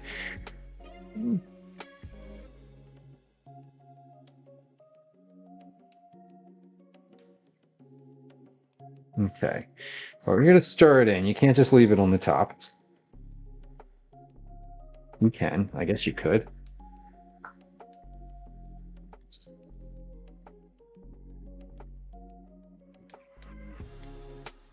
Okay, so that is good. Picture.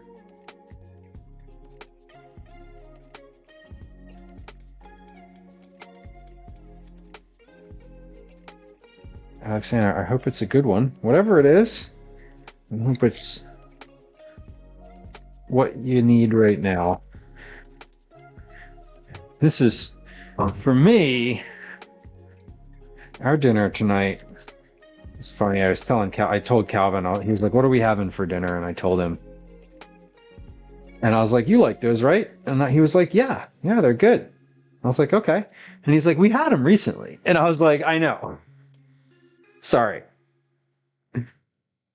But it's a relatively easy meal to make, and also I'm like trying to write the recipe and get paid to do that. So, all right, the final, like before it goes on, looks like this.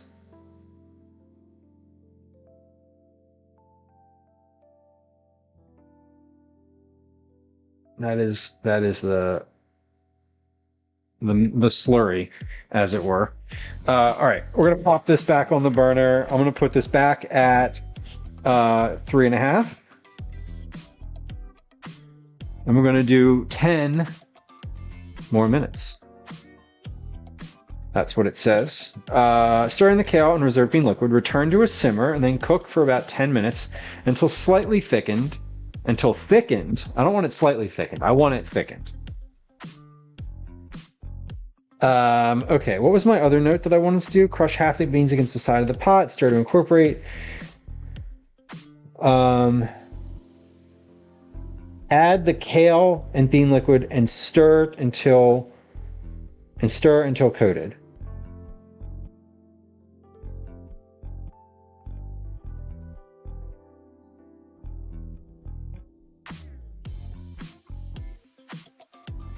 Okay.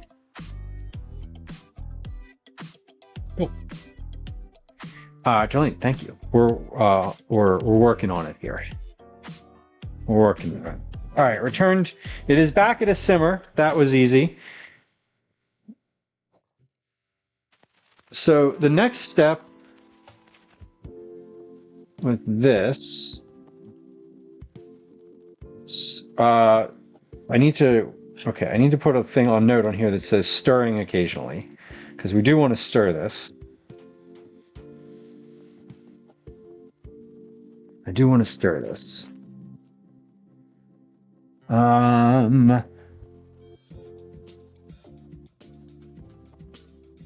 Return to a simmer, then cook for about 10 more minutes. Stir. Occasionally. I have 30 seconds left on my bread in the oven.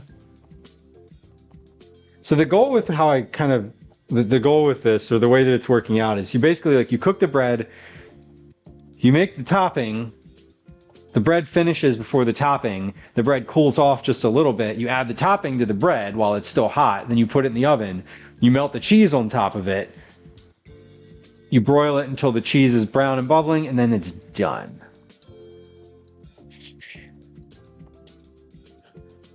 I don't want a Krakatoa event the next morning, if you know what I mean. I know what you mean. Yeah, after like a spicy food situation, you definitely, like, you want to take it easy the next day. I feel you. I feel you.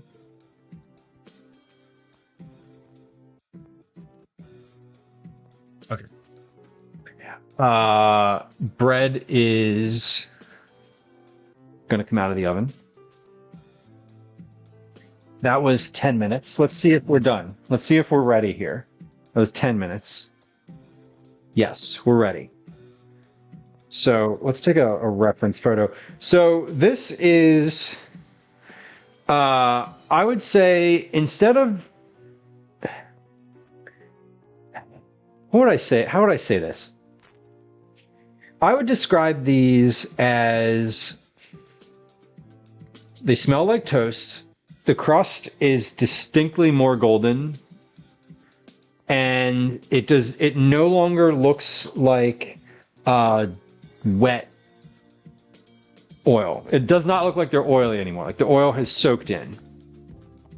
Okay, so that's finished that step. Remove from the oven and leave toast on the sheet pan.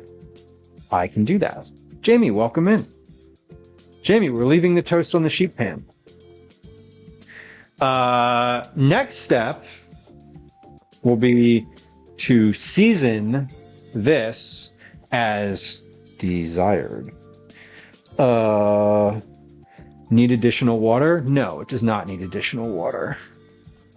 I was worried that it might. I had a note to check. It does not. This is looking good.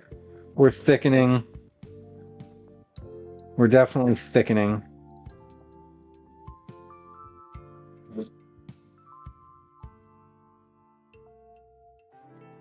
The kale is reducing in size. The kale is, I'm looking for notes. Come on, get off this. Yeah. Damn. I need some notes on what the kale looks like. Baker, when you finish this recipe, we post the finished one to the Discord. I can. I can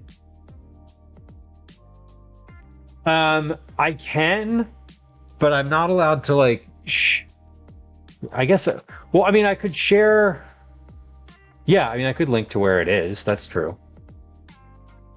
That's true. It's the thing is, and I know this. Like I knew this. I'm not unfamiliar. But the recipe's under my name because I'm using my name to write my own recipes. So it is I probably won't post it like on my social channels, like everywhere.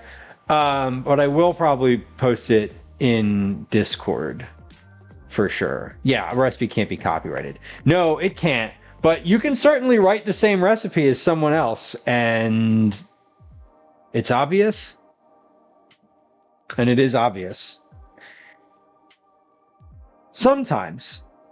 Certain things, like if I was like, hey, I've got this great gochujang, caramelized gochujang cookie that I wrote a recipe for, y'all would be like, the hell you did? And rightfully so, because no, I definitely didn't.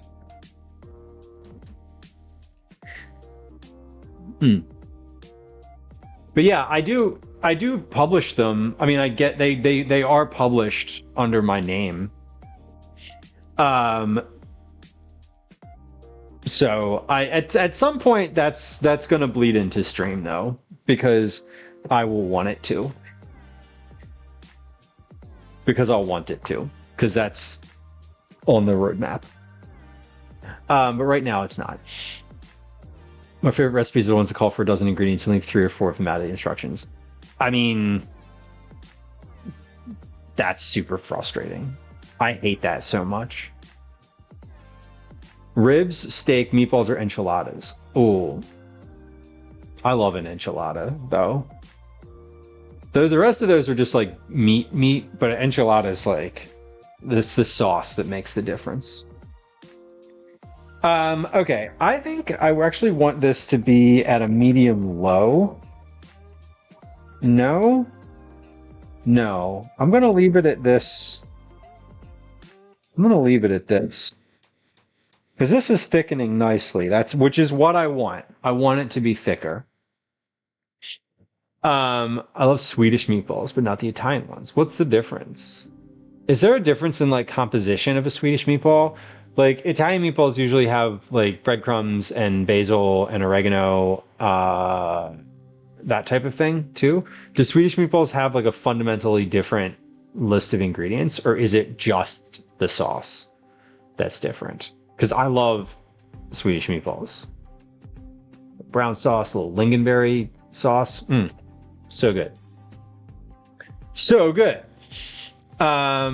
Oh, the tomatoes. I wanted to like do the things with the tomatoes. Right. Okay, we've got like a minute left on the stove here. So we've got just enough time to season some tomatoes with salt. This will get picked up later on. I'm not worried about it actually sticking to the tomatoes here.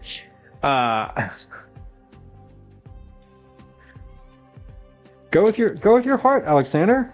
I love that you have options.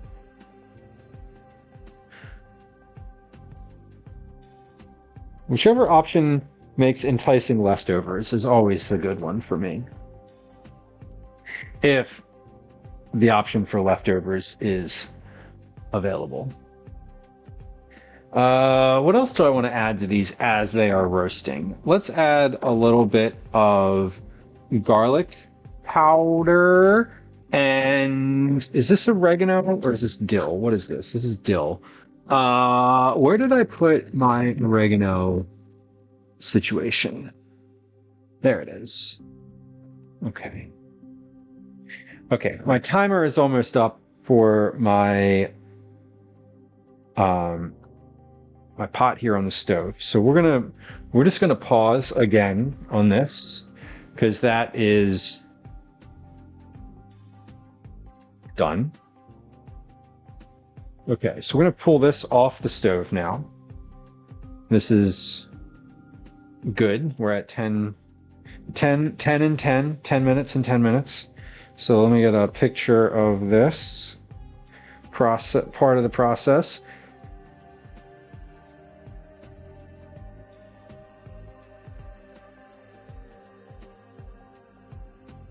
A little video. Stir. So this is thicker, much thicker than it was before. The kale is wilted. What do I want to say this kale is? Kale is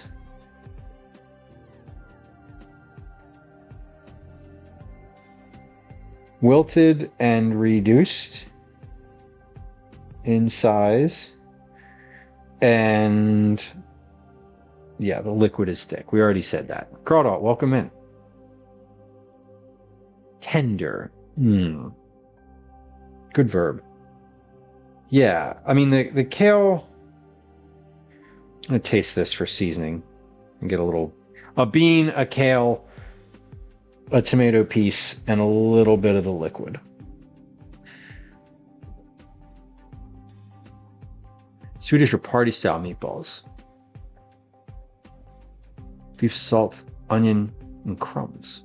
Ooh, jelly. Chili sauce. Okay. That's good. I personally want more salt than that. And since it's my recipe, I'm going to call for more salt. I'm going to add a 1/4 teaspoon of salt to that. Stir that in. And I'm going to add about the same in black pepper. Because salt and pepper, you know? Catch me up. I can definitely do that. We've been really slow today. We've been live now for, I don't know, gosh, almost 2 hours. I've accomplished very little, if I'm being super honest. What did we talk about? At the beginning of the stream, we ended up, towards the beginning of the stream, we ended up talking quite a bit more about Fig Newtons. We revisited the Fig Newton conversation. So there's that. I talked a little bit about scheduling. Then I got started making this recipe probably about 45 minutes into stream. I talked a lot to start stream today. That was what happened. But now we are almost finished. I'm working on this recipe here. This is for our soup toast recipe. And I'm just about the part where I'm going to put it in the oven for its like final little heat bath. Whatever that means. Okay, that's better. That's better. Okay, so I'm going to call for 3/4 teaspoon of each salt and pepper instead of 1/2. All right, but this looks good. This is what I want. This is the texture that I want. This is the flavor that I want. Now, is this really the flavor that I think would be best? No. I think that you could add oregano to this or basil to this or any number of like dried herbs would make this much, much better. I think if you use the diced tomatoes, with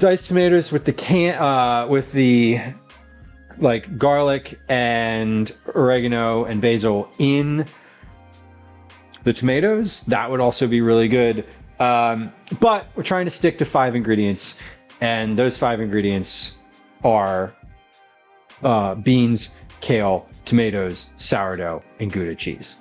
You can do that without the spices, but you can't do the thing without the Gouda or without the tomatoes. So, darling, thank you. We're gonna top these toasts now. Top and bake. Portion the beans, kale, and tomato mix evenly over each piece of sourdough toast.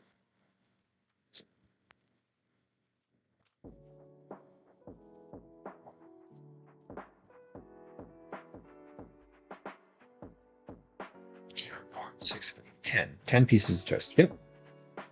Cover the vegetables with a single layer of gouda, adjusting the slices so as much of the vegetable mix is covered as possible. All right. I'd add cheese. We are adding cheese. We're adding the Gouda cheese today. Maybe you've heard of it. John, welcome in. All right. This more than a pound of rice a day. I mean, what else are you eating? If you're not eating much else, if you aren't eating anything else, I mean, pound of rice. I could easily eat a pound of rice. Yeah, like same. Like I'm pretty sure I could eat a pound of rice a day if it was the only thing I ate. I'm pretty sure I would definitely eat all of that and still be hungry. A pound does not feel like much if that's what you're limited to. I think that's my thought on that. But I feel you. Spoon. Big spoon. Metal spoon. This spoon. All right. We're going to portion this evenly over the toasts. See what I did there? I just used I used the spoon to like tap the thing. Proud of me. All right. How much? I'm just gonna like go for it and try to portion this by feel.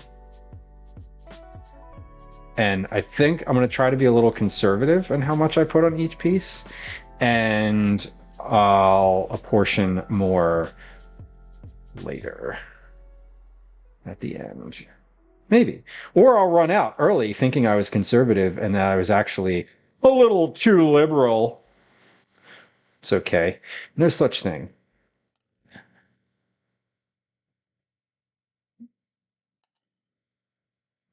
All right. We're almost there. And yes, I will have a little extra to apportion after we're done. I'm trying to make sure that I get some of the liquid in each of these scoops, because it'd be real easy to get to the end and have like just the liquid at the bottom. But you kind of have to put the liquid on the, like, you have to, the liquid's part of it. The liquid's part of it, and you also, that's why, because this is liquidy, that's why the toast itself needs to be like an inch thick to absorb some of that. This could be more liquidy, IMO. But it's not going to be, because we're already adding it onto the toast, and we've reached well past the point where I could make changes to it. So we're not. We're just going with it.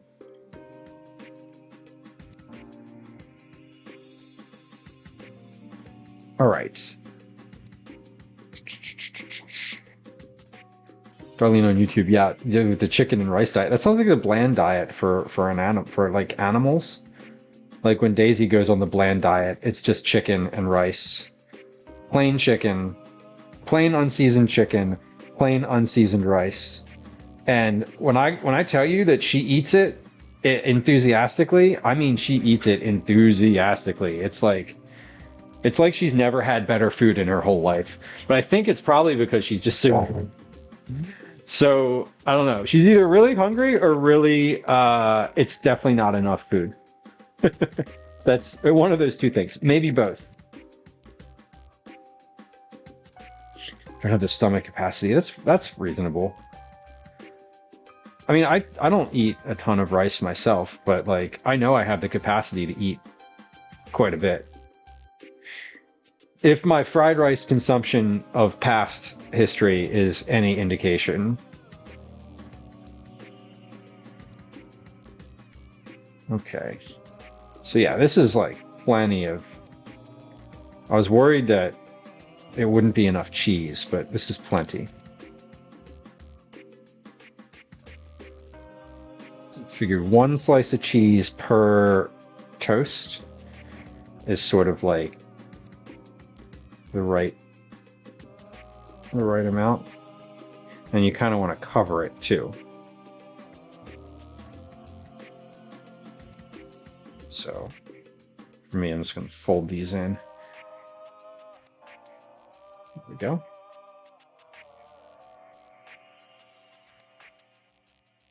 Yeah, Daisy is not picky. Not about that specific thing. Sometimes she's picky when she's eating. What did Gwen tried to feed her something yesterday and she like didn't want it. I don't remember what it was though. It was not something I was eating, so like I sort of wasn't paying attention. Alexander, chicken is super versatile. You're not wrong. You can turn chicken into all sorts of stuff. It's great. Only 2 years ago on Lyme disease treatments. 2 years on 2 years for Lyme disease treatments. That's hopefully you're feeling better about it now. Darlene on YouTube. Avo, welcome in. Good afternoon or day. Hello. Happy existence. Glad you're around. All right. So, next step of this recipe says, with the layer of gouda, adjusting the slices so as much of the vegetable mix is covered as possible, return to the oven and bake 2 to 3 minutes until the cheese is just beginning to melt. So, let's return this to the oven and we'll bake for 2 to 3 minutes until the cheese is just starting to melt. I'm sorry it ruined your birthday. Hopefully you have other reasons to celebrate this year. All right, let's set a timer for 2 minutes. I'm going to come back over here for now.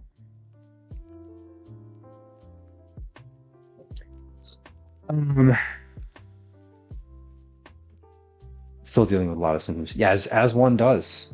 Lyme is and we've definitely talked about this on stream before. Lyme is vicious, or it can be vicious, depending on your course of treatment, when you got into treatment, whether the doctor believed you the first time or the 5th time. Those are in the oven 2 to 3 minutes until the cheese is beginning to melt. Set the oven to broil and broil for 1 to 2 minutes until cheese is brown and bubbly. Okay, so next step here is we're going to, next step is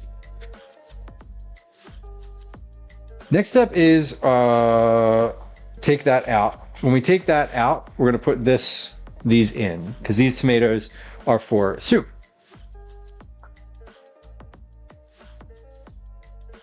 So I'm just going to douse these with a bunch of olive oil, because the whole goal is to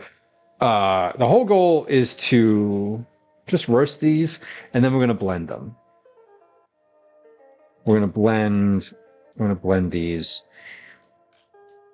along with all the liquid on the tray. And then we're going to add that to some cream, heavy cream, or add some heavy cream to that, as well as probably some additional herbs. And then that's it. That's going to be our tomato soup. Oh, hold on. We have a timer on. Don't open the oven. I got excited. I was about to pop those tomatoes in. But I really don't want other things in the oven while those are in there, because I want them to cook in the time that they're supposed to be cooking. And I don't want the steam from the tomatoes to have an adverse effect on their cooking. Darlene on YouTube, yeah, I know it's. I've heard a lot of negative experiences about Lyme and the process of like getting tested, and then like the process of coming through it and having doctors like not believe you. So I definitely feel for you. I have some firsthand experience with that scenario. And yeah, it definitely sucks. Continue. Be persistent. You know, that's just how it goes. You have to be persistent to get what you want in our amazing healthcare system. All right. Time is up for those. Let's get these. These are melted. Yes to being melted. Yes to being melted. Let me take a picture of those while they are in there. Okay, that's 2 to 3 minutes. Broil. High. Timer. 1 minute. And then we're going to broil. We're going to broil because I like the cheese melted, but I also like the cheese a little bit brown. So we broil it. It makes it bubbly and nice, and then it's done. They're basically ready to go. So I'm making these earlier, like, you know, this is what we're eating for dinner today, and it's like finishing right now. It's only 17:12. We're still going to make tomato soup, and I do think I'm going to do that. I do think I want to do this like mascarpone situation with the puff pastry. So maybe I get that puff pastry out right now. So I'm thinking I want to do little. I don't really know what I want to do, but I have this leftover mascarpone cheese, and I think I just want to spread it on some puff pastry with some honey and berries and like bake it for a few minutes. Like, I don't know if I need a more complicated plan than that, but that's like what I'm gonna do. Alexander, cooking helped you yesterday recover from being sick, and I'm glad you didn't have to go to the ER too. I'm glad you did not have to like subject yourself to that experience, and that it wasn't necessary. That's a good thing. That's a good thing. All right, broiler is going. We're not quite there yet. Give 1 more minute. I think two minutes is probably the most accurate timing here.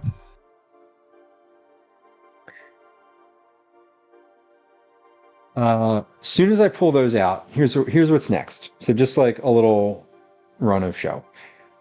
We're gonna pull the toasts out of the oven. We're gonna let those just sit on the stove there and be hot. I'm gonna toss the tomatoes in, then we're gonna come back here. We're gonna do a words break for words on stream. We're gonna play a couple games of words on stream. We're gonna have 3 minutes worth of advertising on Twitch, and then we're gonna come back and we're not gonna work on the tomato soup yet because the tomatoes will not have been roasted because it'll only be 3 minutes later. What I will do, however, is take a photo of the soupy toasts, my working title. We'll take a photo of those. I'll try one. We'll see. We'll make sure they're okay. And then we will get started on doing a little puff pastry thing, because I think that's just, I'm kind of craving pastry, frankly, and I want to do that. I got my puff pastry out.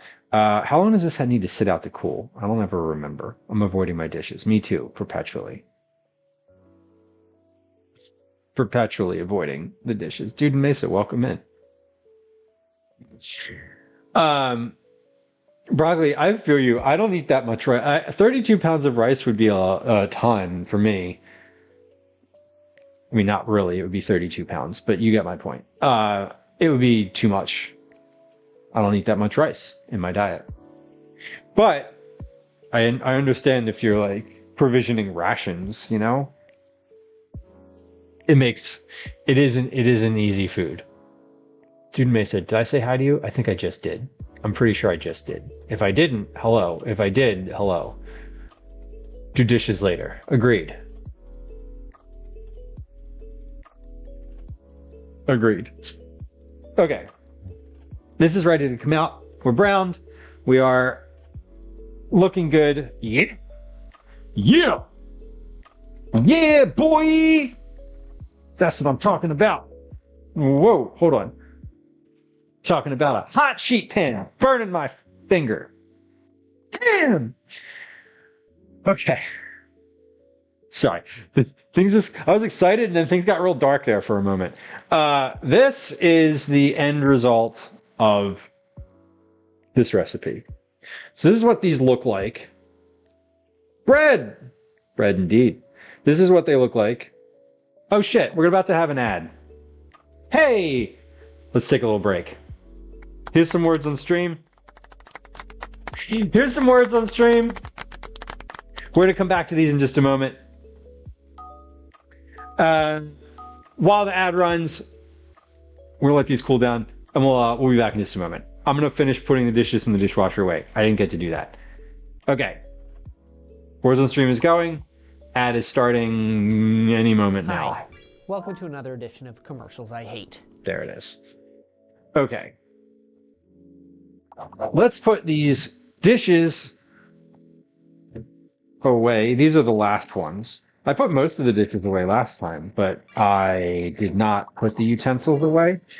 Putting utensils away from the dish rack is like an entirely separate discipline in the kitchen from emptying the rest of the dishwasher. So like putting the utensils away is a task you can assign somebody, whereas like put the utensils in the drawer is super easy as long as there's like one of each type of utensil still existing in the drawer and people can figure out where to put them.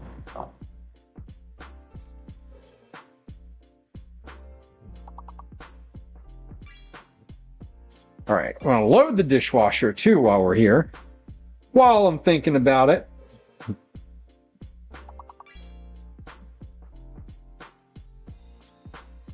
All right, oh, hold on. I had my oven on broil and I put the tomatoes in there and they are certainly broiling, but I'm glad I just caught that. They were only in there on broil for like a minute, less than a minute. Hey, wow. Hey, wow. Here comes another. That was good. That was fast, y'all.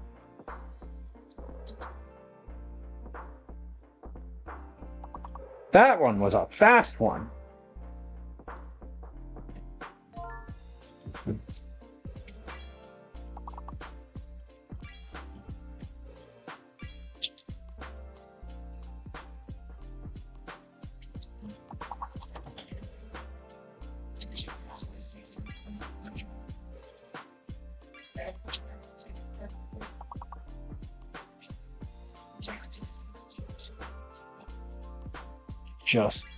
Just filling the dishwasher.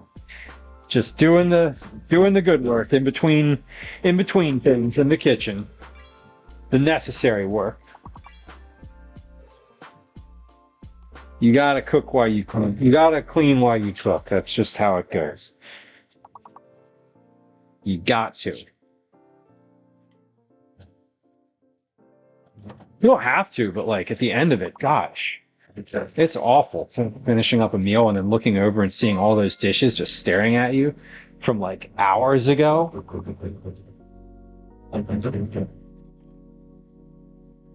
Like, remember when I used you way earlier? Why are you still here?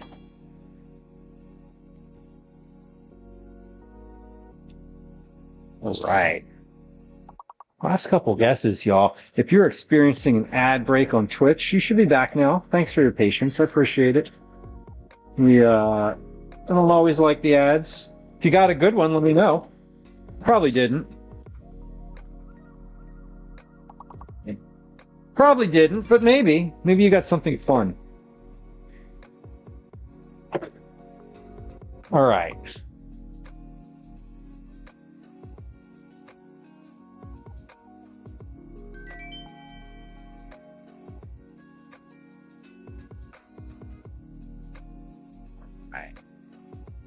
Nice. Nice, y'all. Good work today on those. We're doing words on stream. I feel like words on stream has been like either comically easy or like really hard recently. Mrs. Syntax, welcome in. Good afternoon. Her day. All that topping might be nice on baked potatoes. I totally agree. It would go well on a baked potato too. And I think I like it on toasts. You could definitely just use it as whatever. White rice and spaghetti. Staples, though, Alexander. Yeah, you can do so much with those and like make them. They're like the best palette for all sorts of stuff. When you were talking about the red sauce earlier, I was like, yeah, like pasta or rice, like one of those things is going to be perfect for that, whatever it is. It's almost like I know how to cook, right? Maybe. Something like that.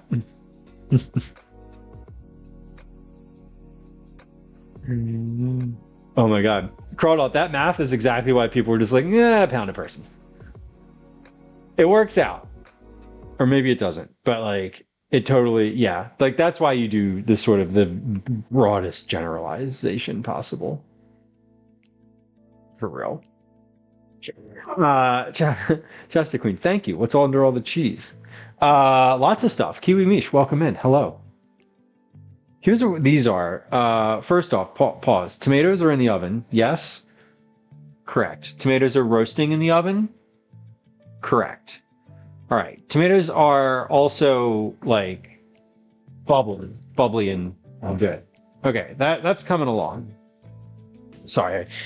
Okay. What's under the cheese? The cheese is under the sauce. These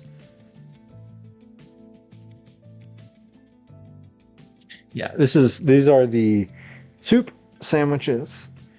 So it's a sourdough toast with a gouda top, and in between there is a layer of petite diced tomatoes cooked with cannellini beans, and then adding kale, sliced kale. So you cook the beans and the tomatoes and the kale together in a pot until it's a little thick. Then you put that on top of the toast. So you make the toast in the oven. You toast the bread in the oven, and then you put that on top of that toast that you made, top it with the cheese, and then you are off to the races. Just put it in the oven, let the cheese melt for like 3 or 4 minutes, and then you're done. And they end up looking like this. They are ready to eat like this. So let's do that. I want to like cut one apart, and we'll try one.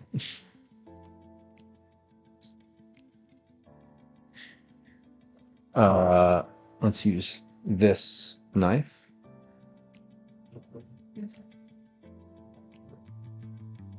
And I'll use this cutting board. Why not? Let me take a picture of these before we get to cutting. Because it's always good. They want the place that I do the things like they want reference photos. They want you to cook the dish. They want to know that you cooked the dish. They also want you to send like a photo of your finished dish. So that there is clarity. Like, hey, this is what mine looked like.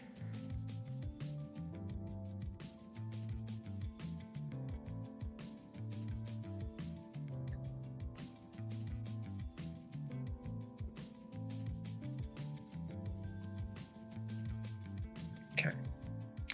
So underneath, a lot of the liquid soaks in here. So it's sort of like a focaccia situation. You could even have more liquid here. So this is your cross section. If there was more liquid in that pot, it would not be a bad thing.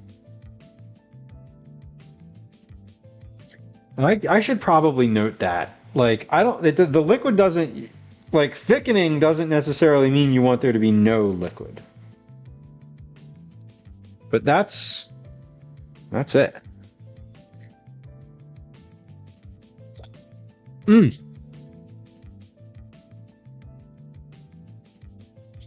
Fuck, though, that's so good.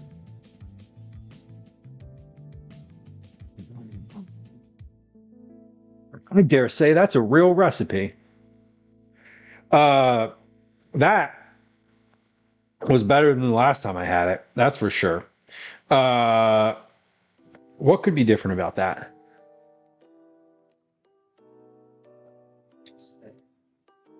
Excuse me. Jamie, early dinner. No. Although we probably will eat earlier today. Like Calvin's gonna get home and he's gonna be hungry, or maybe not. I don't know. We'll see what happens when they get home. They should be home about 25 minutes or so. The goal today though was I'm working on this. This is a recipe I'm working on that I'm writing that I was testing today. So I wanted to make sure that I had the space to like test it and that I didn't get hung up at the end of stream. So the end of stream today, not end, but like, yes, end. We're making some tomato soup. So we've got some tomato soup in the oven. And then after the tomatoes come out of the oven, excuse me, this is really good. I'm going to leave the oven on. I'm just going to do like a puff pastry thing with some mascarpone cheese. Mascarpone cheese and some berries as a snack because I want that in my life. But this turned out really well. It's very tasty. It does work. The recipe that I wrote works because I just followed it. I didn't change anything. I changed the seasonings a little bit. Angry Rook, welcome in. I changed the seasonings, but overall, the process was good. Yeah, I do think, like, I'll write in the note for this one that, like, any dried herbs would improve this. Like, any dried herbs at all. Like, half a teaspoon of oregano would make this 30% better. Again, this is a 5-ingredient recipe though. So we're keeping it at 5 ingredients. And oregano would be an ingredient. Salt, pepper, and olive oil, not ingredients. Salt, pepper, and oil, period.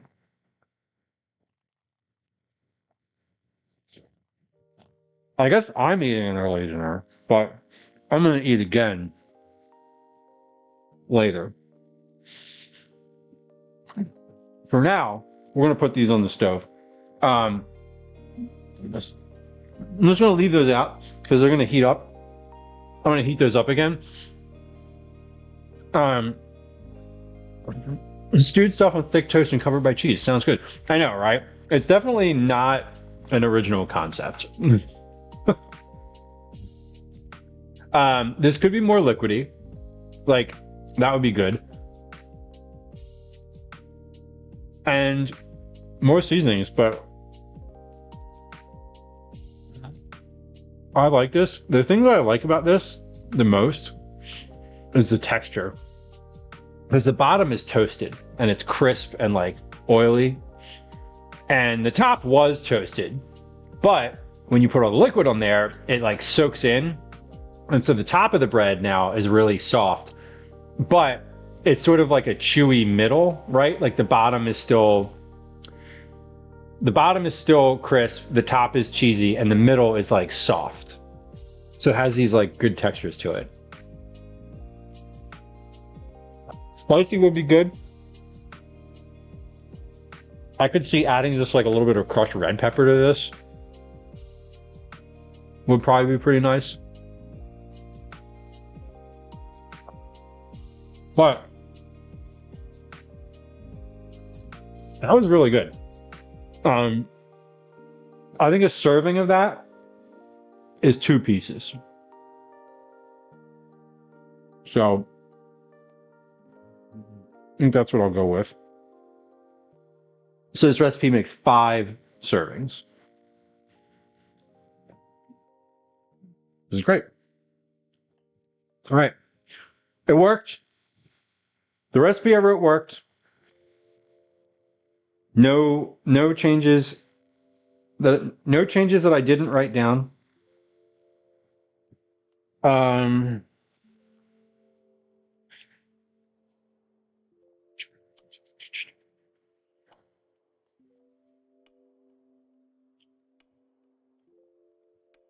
I think that's about it. Yeah. Yeah. We'll finish writing that tonight. We'll write the little head note for it. The like, here's why my family likes this, blah, blah, blah. And then that one will be done. Fantastic. All right. Let's check these tomatoes. Regular sandwiches, 2 slices. Oh, Jamie, I didn't even think of that. I literally didn't even think of that, but you're right. And I appreciate that.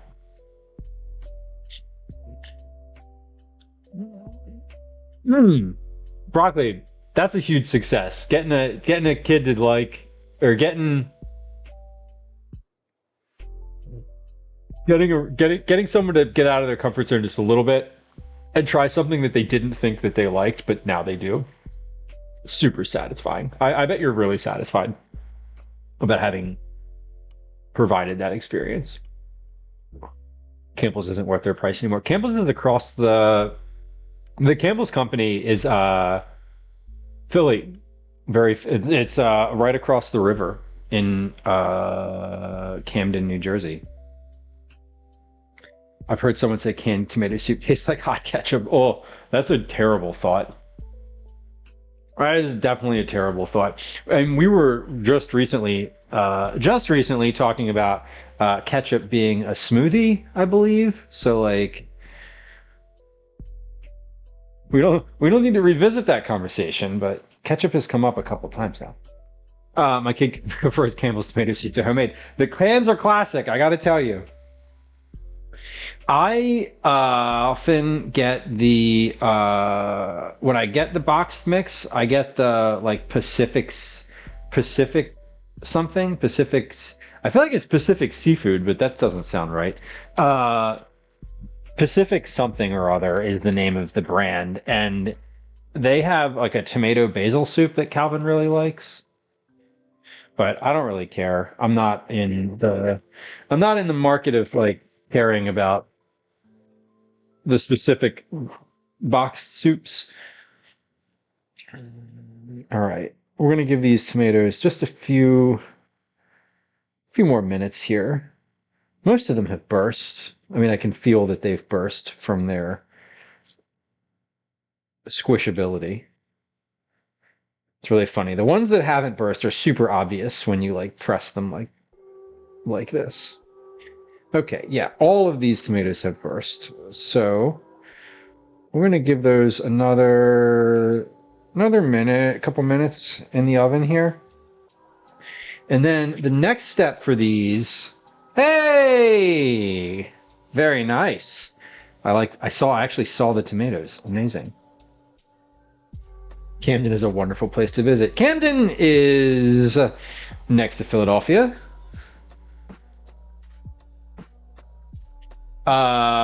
It's nice to walk over to Camden in the daytime on the bridge and then back. That's a nice little walk. I'll say that. Trinidad says I add tomato bouillon to my homemade tomato soup to make it taste a little closer to canned. I am going to add a little bit of tomato paste. We're going to do like a tomato paste in the pan, along with a bit of like onion powder. I don't want to use any real onions in here. I just want to do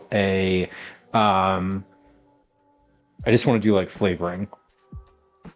So I'm gonna end up putting all this in the blender, but I'm gonna do tomato paste in the pot before I add it back in and like burn the tomato paste a little bit, or what's the right word for that? Sear?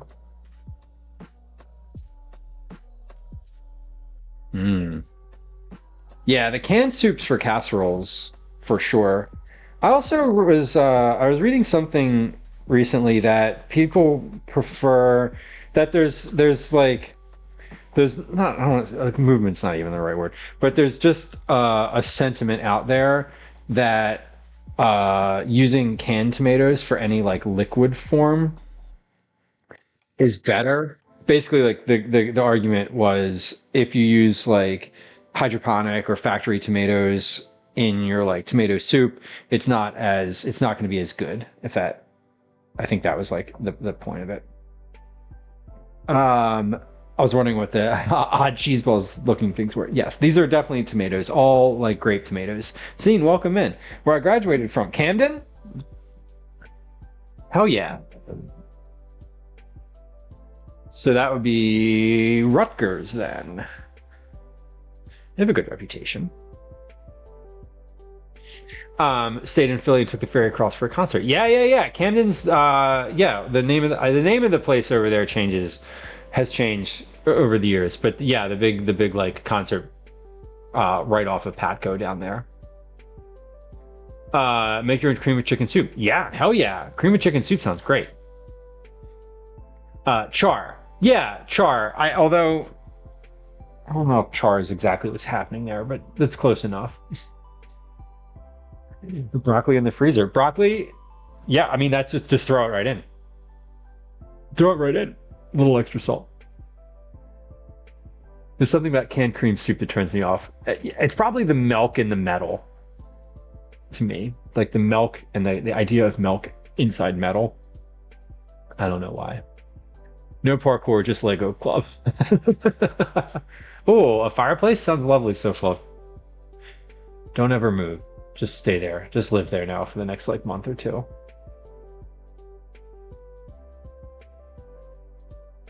The Hilton. Yeah, the Hilton is there's a Hilton down there on the riverfront. That would be one of the larger hotels, yeah. The one that's like out on the water that sticks out into the water is a Hilton.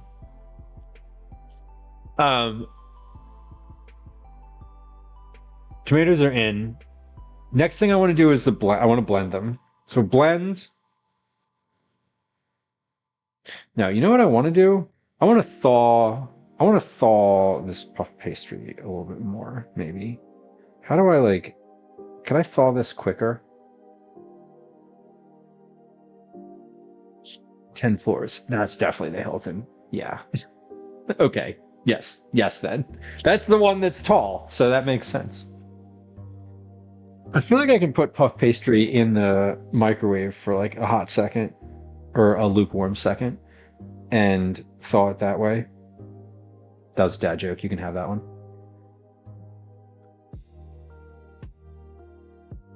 No more than 40 minutes, it says. High for 15 seconds. Turn the sheet over, another 15 seconds. Okay. 15, 15, 5, 5, 5, 5, 5, 5. Okay, got it. Let's let's figure out what I'm gonna do with this puff pastry though. Before I do that, let's figure out what I want to actually do with it. First off, I want to sit this. Yeah, I'll just sit this on the trivet. Okay, there we go. Let me get set up for like my soup pot. Oh, I want to make the soup in the pot that I used earlier, or the beans and all that. Let me just give this a quick brush around. I'm not going to wash it. I did this sitting in the sink.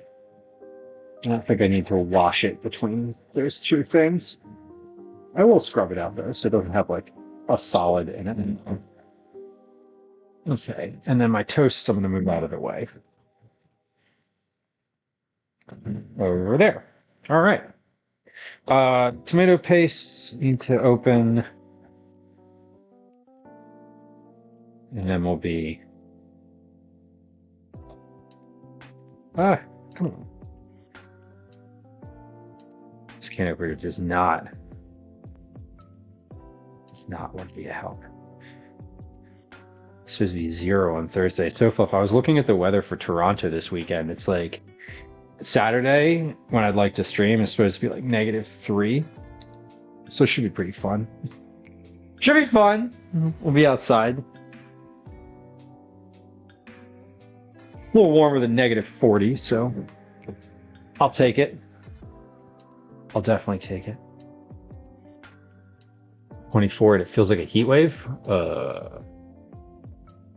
maybe to some folks. I would envy 24 Angry Rogue sets.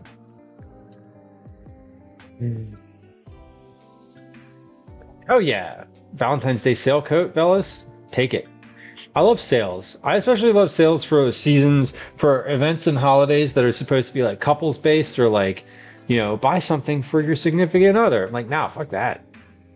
Stuff cheap. I'm getting it from me. National 70% off chocolate day. Oof. That's a good deal on chocolate. Not gonna lie. Yeah, the extended cold this time of year has been a bit to deal with. We haven't even had it bad. There's like, I know a lot of y'all are just like, what do you, it's been below freezing for 4 straight months. And I am so sorry about that for you.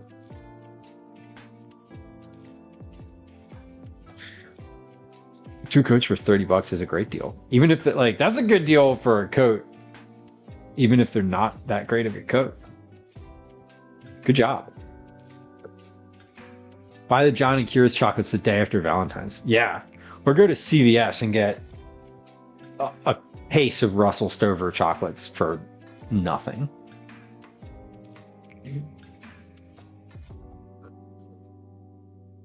Okay. Those tomatoes, I am going to let them sit for another minute. We're going to finish maybe getting the filling together for this mascarpone situation. I do not believe that there will be a definition for tomatoes. I'm saying there might be. I feel like there probably will, but I'm just like, there might not be. It feels like one of those things where it might be like too undefinable. Tomatoes. Nope. Here they are. When I splurge on chocolate, I want the good stuff, broccoli. I feel that. I love good chocolate, but I will also 100% eat a fistful of baking chips at 2 a.m. No problem.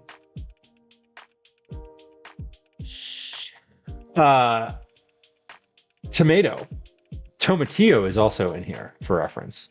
Tomato, it says, or tomato. Oh, it actually has both pronunciations in here. So, just FYI. Like the potato, or potato. Just kidding. Okay, tomato. Like the potato and eggplant, the tomato is a member of the nightshade family. It's the fruit of a vine native to South America. By the time European explorers arrived in the New World, the tomato had made its way up into Central America and Mexico. The Spanish carried plants back home from Mexico, but it took some time for tomatoes to be accepted in Spain because it was thought that, like various other members of the nightshade family, they were poisonous. Some tomato advocates, however, claimed the fruit had aphrodisiac powers, and in fact, the French called them pommes d'amour, love apples. It wasn't until the 1900s that the tomato gained some measure of popularity in the United States. Today, this fruit is one of America's favorite vegetables, in quotes, a classification the government gave the tomato for trade purposes in 1893. Dozens of tomato varieties are available today, ranging widely in size, shape, and color. Among the most commonly marketed is the beefsteak tomato, which is delicious both raw and cooked. It's the largest, bright red, and slightly elliptical in shape. It's large, bright red, and slightly elliptical in shape. Globe tomatoes are medium size, firm, and juicy. Like the beefsteak, they're good both raw and cooked. Another variety is the plum tomato, also called Italian plum, and Roma, a flavorful egg-shaped tomato that comes in red and yellow versions. Grape tomatoes are baby Romas. The medium-sized green tomato has a piquant flavor, which makes it excellent for frying, broiling, and adding to relishes.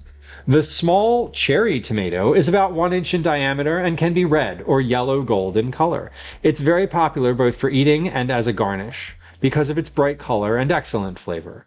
The yellow cherry tomato is slightly less acidic than the red and therefore somewhat blander in flavor. Though it's long been popular raw in salads, the cherry tomato is gaining favor as a cooked side dish, quickly sautéed with herbs. The yellow pear tomato is slightly smaller than the cherry tomato and resembles a tiny pear. It's used in the same manner as the cherry tomato. Currant tomatoes are the tiniest of the species, measuring only about 0.7 inches in diameter and weighing about 1/8 of an ounce. They come in both yellow and red varieties and have a sweet, crisp flesh.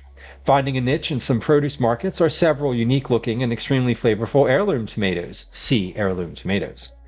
Among the many popular varieties are the purple tomatoes, such as purple calabash, brandywine, and Cherokee purple, the skins of which can range in color from a dusky pink with purple shoulders to a dusky rose purple. A lot of dusk. Depending on the variety, the fresh flesh color can vary from crimson to a brownish purple pink. Bicolored and striped tomatoes, such as marvel striped, big white pink stripe, and hillbilly, have an orange skin with a faint red striations. This fruit's bicolor flesh is brilliant yellow with a red center. Fresh tomatoes are available year-round, with the peak season from June through September. The most succulent, flavorful tomatoes are those that are vine-ripened, usually only available in specialty produce markets.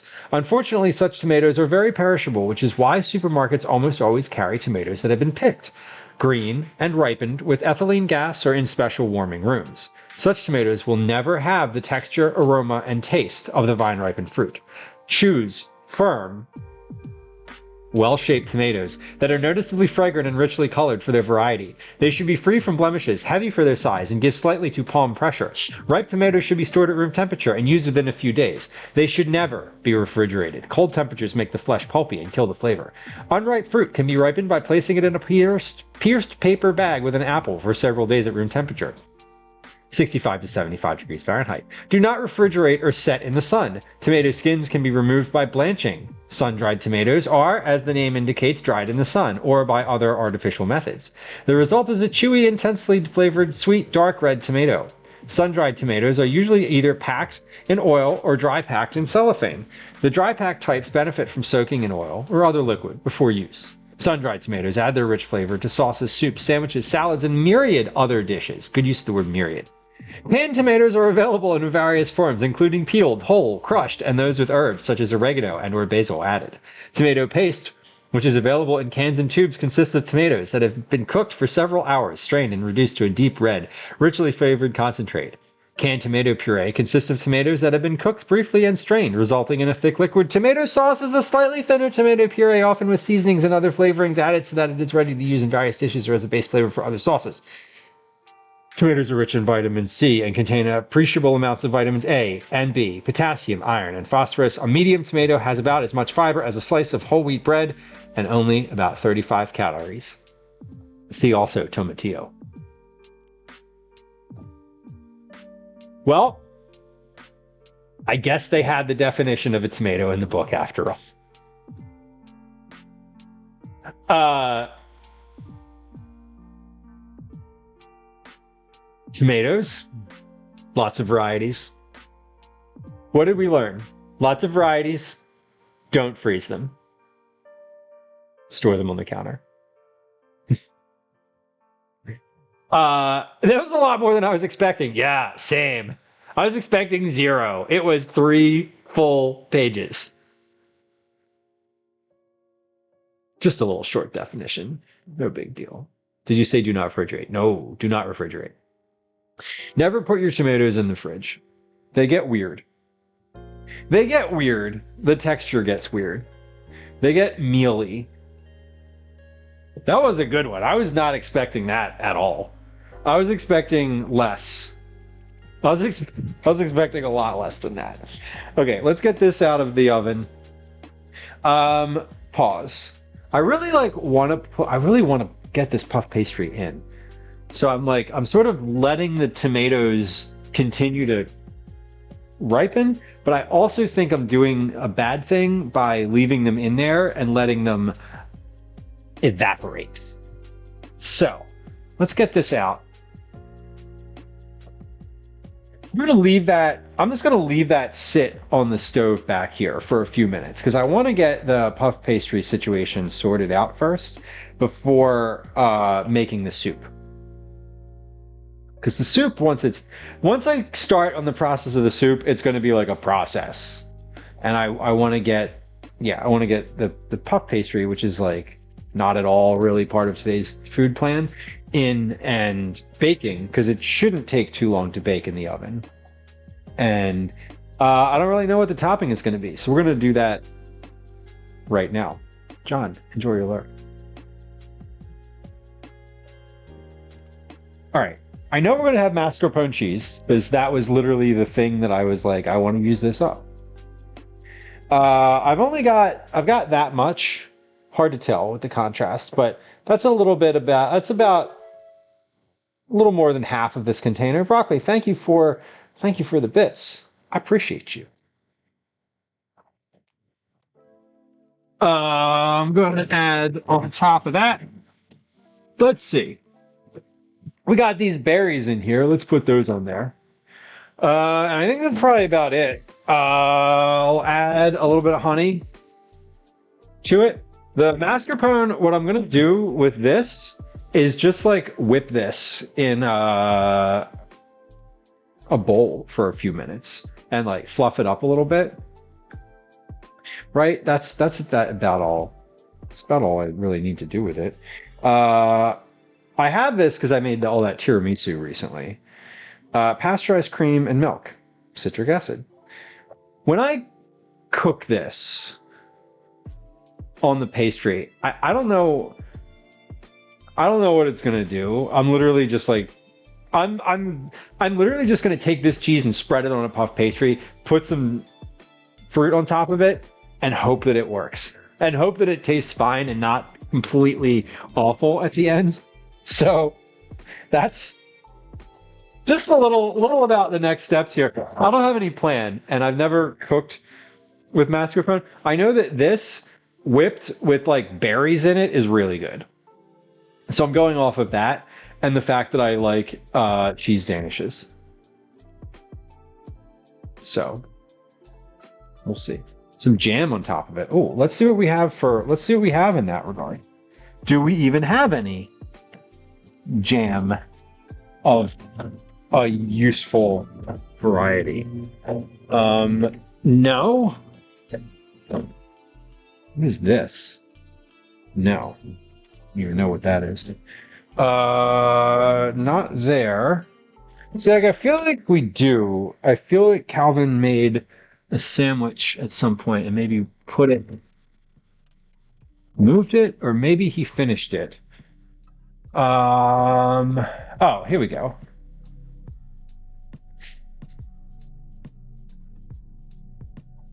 Grape jelly. So we'll do a little bit of whipped mascarpone, we'll do a little grape jelly, and then some berries. I'm going to whip the mascarpone with honey. Himity Moon, welcome in. Honey drizzle on top. Yeah, maybe we drizzle a little extra on top too. I think I want to whip some honey into the mascarpone. And then what I think I'm going to do is just cut that pastry into like 4 little pastry things and make like, or 4 or 6, however many like little pastry squares make sense. Gwen's not going to eat this because it's got jam and fruit and cheese on it, and that's she's just not. This is not a thing that she would enjoy. Speaking of, my family's home, so in just a moment here, we're going to get probably louder. I'm probably going to be a little distracted for about 5-10 minutes while they settle in. So just like, heads up.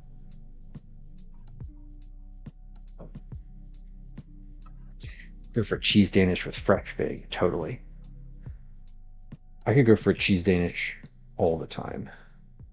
No matter what. No matter what. Any moment is a good moment for a cheese Danish. More for me. I know. That's why I'm making it today and not tomorrow, because I have a full extra day to eat it. That is my honest reasoning. So Fluff. Dinner tonight is those soup toasts with a little bit of tomato soup. What's that? Yeah. They're done. Yeah, I finished them. Oh, it's disappointing, isn't it? Yeah. Pause. Lots of talking. Hold on.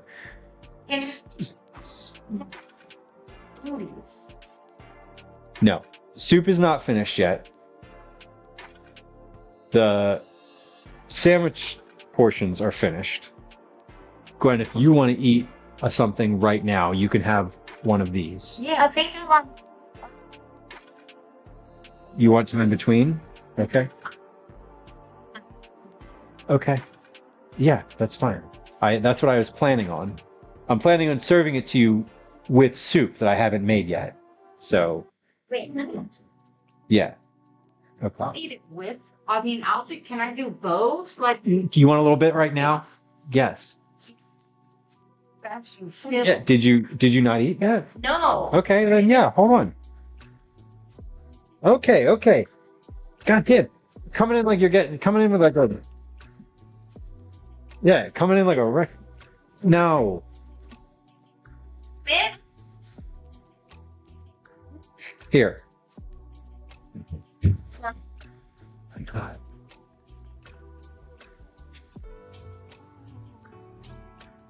There you go. Soup sandwich. Do you want me to heat that up for you just a little bit? It might be better. It's probably fine like it is. It was. Okay. It's okay? All right. Okay. Mini Moon. Cheese Danishes are my favorite pastry, just generally speaking. Oh, Crawdad, that's dangerous. I know the best places. I know the places in the city that I get them the most. Okay, just keep hitting no. You don't want to do that. There's no need to do that. Sorry, family feedback. Ooh, Cape May Honey Farm. That sounds nice. I love different honeys. No, so far I'm not. Although I kind of wish I were.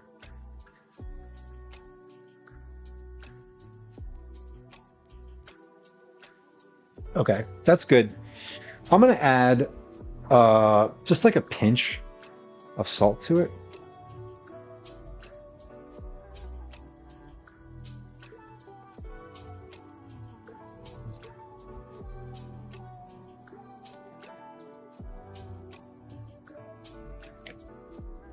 Try that again.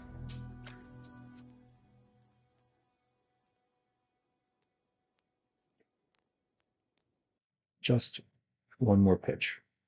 There we go. I will not pass up a good cream puff or an eclair. I love an eclair. I like cannolis too. Cannolis are up there for sure. All right. We got that's done. The soup is basically like finished, not finished, but like I'm gonna blend those tomatoes. I'm gonna make the soup real quick while this is in the oven. That's the plan. Just like so we're clear. It is totally a drivable distance, so Fluff. It is where's what? What's in it? The base is a sourdough toast. There's sourdough, olive oil, white beans, kale, tomatoes, gouda. That's it. Salt and pepper. But those are the ingredients.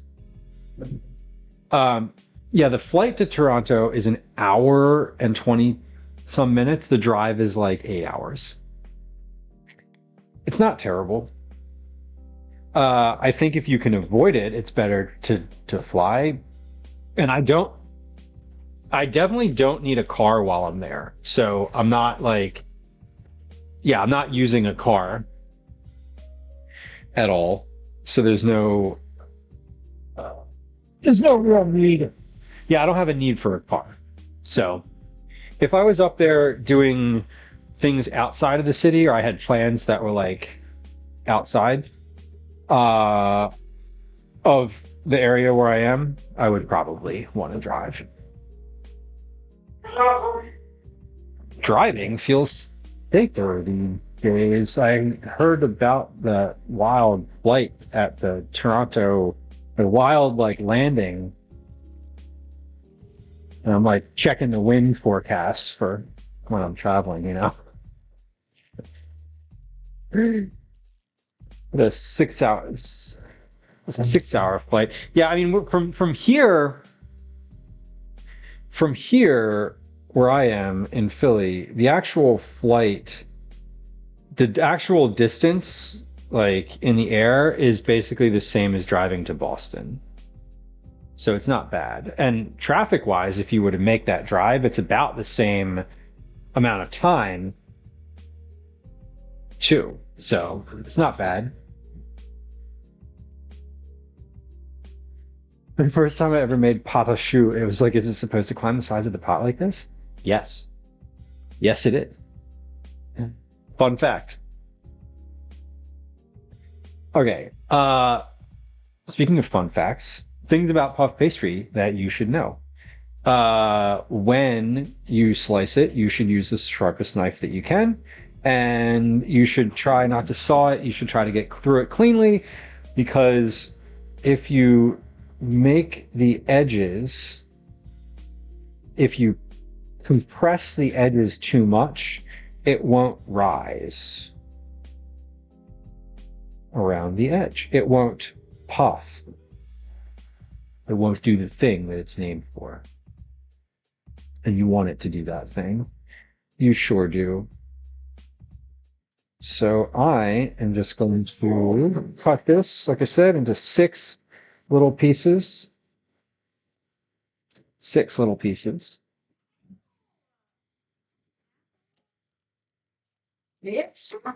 Daisy. Hey! She's like jumping up and biting Gwen. There's a fish head on the ground, you dummy.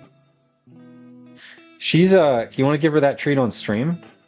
Yeah, why don't you? You want me to give her that treat on stream? Okay. Do you want Daisy to get a treat on stream? Sit down. Sit down. He has it. Come here. Come here. I'm going to chill. Chill. Daddy, chill. Daddy. Chill. Chill. Daisy's here and she's frantic. We just got her these new treats. Jordy, welcome in.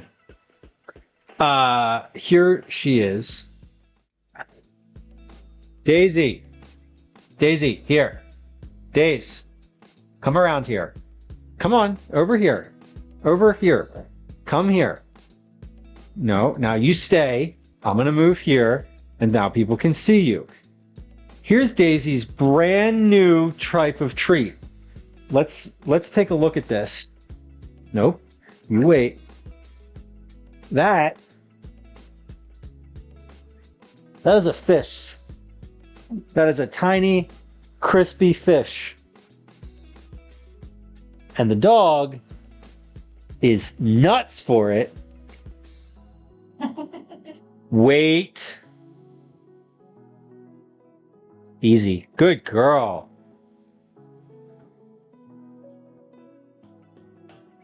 Tiny beautiful fish was your name in high school or something else? That was it, Days. She just got a couple from Gwen, so she's now like, it is so, it's a weird one. They smell, you know what they smell like? They smell like crispy fish. I'm gonna wash my hands here real quick. Daisy, do something entertaining. No. She's not gonna do anything entertaining now, is she? No.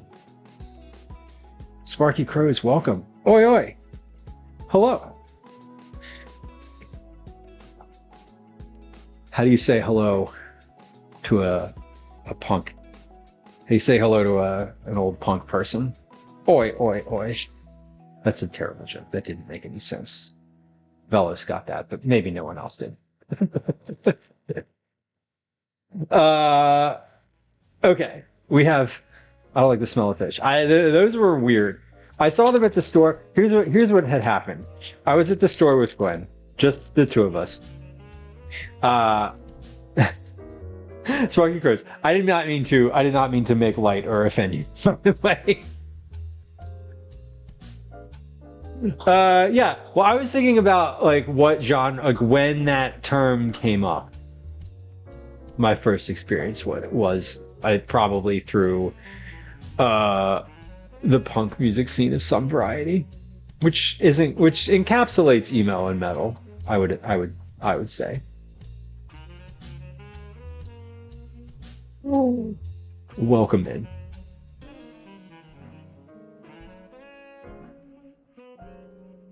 Broccoli, don't feed the dog more biryani. The dog doesn't need any more biryani, I promise you. I know that's true. There's no way.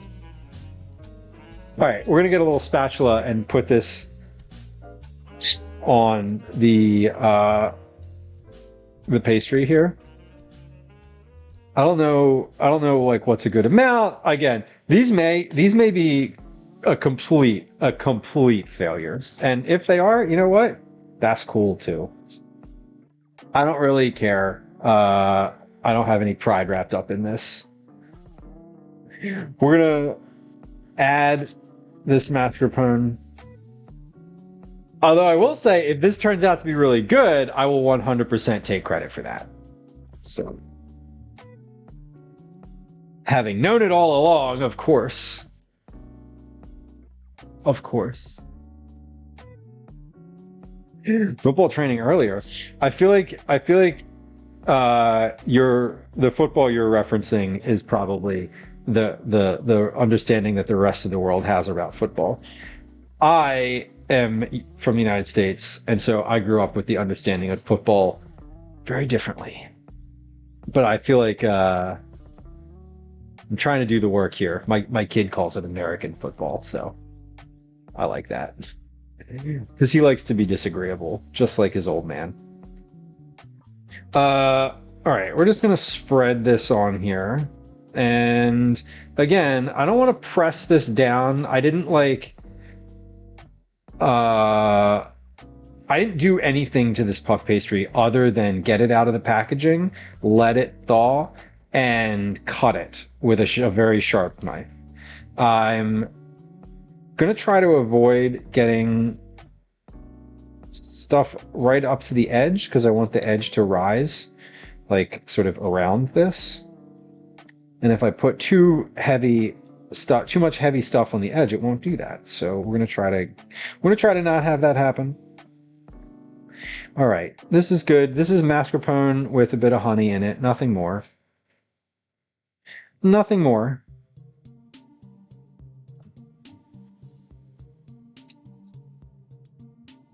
And then on top of this, I want to add a little bit of grape jelly.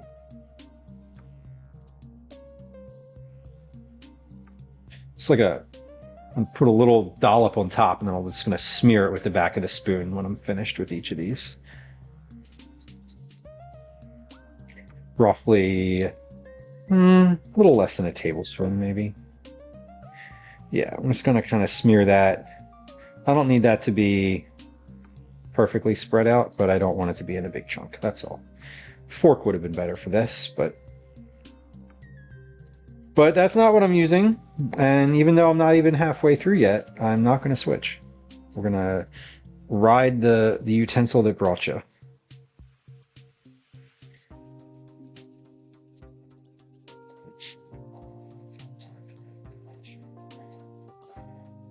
We'll spread these out on the pan a little better in just a moment here.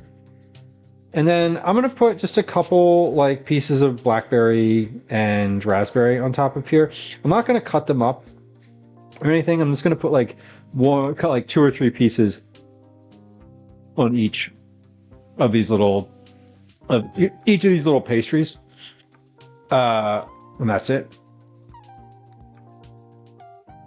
Came up and recommended. Aw, that's cool. I love recommended channels. I've been looking at the recommended a lot more. I feel like Twitch is pushing them. In a good way. In a good way. It's I look at two things. I always look at recommended channels, and then I love the shelf of like so-and-so's viewers also viewed. Who did I run into the other day? I say run into in chat. Oh, I ran into Dude and Mesa in a crafting stream the other day. It was like a crafting stream. And I was like I followed, and you all who've been hanging out here with me for a little while know this about me, but I followed against my better instincts, and no alert popped up. And I was like, oh, phew, thank gosh. But then the person was like, hey, Eat It Dads, thank you for the follow, and like asked me some questions. And I was like, oh no, I have to chat. And I did, and it was fine. But when they said that, like, Dude and Mesa's name popped up in chat, it was like, did you just say Eat It Dads? And I was like, oh, I know you. And I was like, oh, I guess this is the viewer who also watches this channel, which is why it was recommended to me. So I thought that was kind of funny. Beginner streamer, so I find it hard to start up a topic when trying to play a game. I enjoy meeting more people. Sparky, I would recommend. Where did I read this? There's a really good thread that I read like a year or two ago. That had to do with topics and conversation. And what do I want to say about it? Do I want to egg wash the edges of these? I don't think I do. I think I just want to pop them in like this and see what happens, to be honest. And also, yeah, I'm just going to do that. Okay, we're just going to pop them in like this. Raspberry cheesecake? Hell yeah. What kind of cheesecake? I love the kind that you have the spring forms around and you have to like pull the spring form out. So good. A drinkable football is a game played on foot with the goal of getting the ball into the goal. It could be any of those then, I guess. Interesting. Are you floating with me? Which of those words is the bot reading? Sparky, I would say one of the things that I think is just the most helpful in streaming in general is getting comfortable narrating every single little thing. It's the type of thing you can practice in your everyday life too. Not that I'm like an expert, but like I talk to myself a lot and then it kind of translates. So like, you know, sometimes when I'm streaming, there'll be like a lull and I'll want to fill that space with something because I'm uncomfortable with silence on the internet. And then I will, you know, you just kind of narrate it. Scottish, it's hard for some people to understand. Sure. I imagine that's true, one. And two, I imagine that also people are fascinated. I would imagine that people are fascinated by your voice. Just a thought. Twinderella. We know, but we also benefit. The bot is just obsessed with balls. This is probably true. Marianne, welcome in. Welcome in. Pure knobs. I love that. And not knobs of butter. Knobs. Parentheses. Belligerent. I love the streamers who narrate. Yeah. So Flip, that's the biggest thing. I think that it was basically this rubric was like levels. The thing that I'm trying to think of was it was like levels of it was some sort of like professional streamer, like levels of being a professional streamer, but it was all gaming based. But it was like, you know, if no one's in your, you know, how to start out. It was like, you know, narrate what you're doing, narrate what buttons you're pushing, what doors you're going in, the names of the people talking to you, what they're saying, and then like tier 2 of that was like narrate why you're making decisions and relate it back to other games or life experiences, things like that, and like sort of building upon that. And then it's like, you know, as you get higher up in the levels, it's more like I don't even know because I'm not there yet. But it's all about like basically different options for what you can do to kind of create that space. Like the idea of responding to people with like yes and blah blah blah, like a lot of sort of improv tips. I thought it was. Tornella, you were learning Gaelic for a while though, right? For a long time. Are you still working on Gaelic? Know exactly what a knob is. Oh, I love that term. It's so funny. I tend to travel a lot. It's a great thing to talk about. Japan for a month. This sounds so fun. My partner would be so jealous. She loves Japan. It does feel the need for a company. So I enjoy when a streamer narrates because a lot of the time, it's also why I like music streamers, but because a lot of the time I'm not actually watching 100% of what's going on. I'm listening. And so if there's no talking, sometimes I'll forget that I'm listening to a stream and then it's like jarring. I don't know. Still learning Gaelic. That's cool. Okay. If you're new to the stream, maybe you're lurking, maybe you're not a subscriber, which lots of people aren't. We're going to have an ad coming up. We're going to switch over the scene. There's going to be words on stream. We're going to play words on stream for a couple minutes while the ad runs. I didn't put a timer on the those things that I just put in the oven, did I? No, I sure didn't. Let's look at them though. Oh, that's fun. The mascarpone is just like melted. It's like just melted everywhere because it's cheese. So maybe it's not going to be as successful as I'm hoping. Whatever. I don't care, one, and I don't need it to be successful, two. So it is what it is. We'll see what it's like in 10 minutes. All right, we're gonna run a quick ad here. Here's a game of words on stream. Here is 3 minutes worth of ads. If you are on YouTube, you are not gonna get an ad, which is super cool. But you will get words on stream displayed, and we'll be back in about 3 minutes here once our advertisement on Twitch is finished. When we come back, we're gonna make tomato soup, which should be really delicious. All right, BRB. Hi, welcome to another edition of Commercials I Hate. Right. While we're waiting for our corporate overlords to get their piece, I am going to load the dishwasher. Continue loading the dishwasher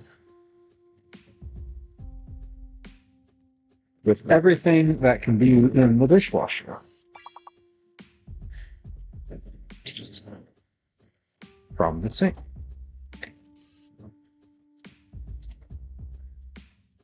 I don't run the dishwasher every day, but I feel like I need to run the dishwasher every day and a half, which is kind of annoying if I'm being honest.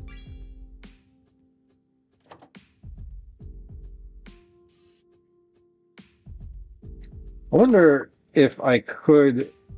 I'm curious. Now I'm like, what the hell is going to happen with these pastries? Because there's like liquid cheese just in there, so they're going to be interesting. The mascarpone didn't rise as fast. The pastry did not rise as fast as the mascarpone melted. There's like a race to get out, and the mascarpone won. So these might not rise at all because of the cheese just being everywhere now. So we'll see. Again, don't really care. You know, people are like, failure is not an option. Failure is absolutely an option. Failure is like an expectation. At least in this context. Alrighty. Dishwasher's loaded. Let's play one more. I'm a hop in on this one. I'm gonna hop in on this one. A muffin tin broccoli. I like that idea. That would be a good idea.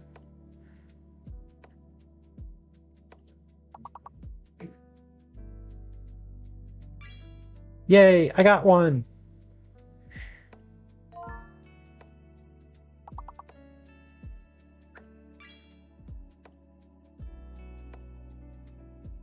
Robar. Nice. That means that crow is also a word, and I will take that one. Barrow. Ooh. Barrow feels very Skyrim to me. Yes, you must go seek out the blacksmith in Bright Moon Barrow. He will tell you your next mission.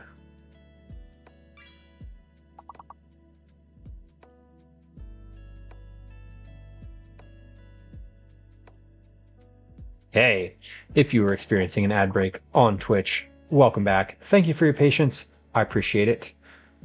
Nobody likes the ads. It's true. It's true that nobody likes the ads, but we gotta have them. Bright Moon is a D&D thing, not an Elder Scrolls thing. Well, I was just thinking of Barrow, but I literally, adorable, I literally just pulled that word out of my head. I just pulled that out of my head. I had no association with that. Joe, welcome in. All right, everyone gets one more guess except Sofluff, who just got the last guess. Your last guess. We got two more four-letter words. Being as dorky as I can. Enjoy. Totally allowable. Bric-a-brac. Bric-a-brac. Oh, I haven't heard that. I haven't thought about that term in a long time. That just means like ephemeral crap, right? All right. Good job today, y'all. Let's come back over here.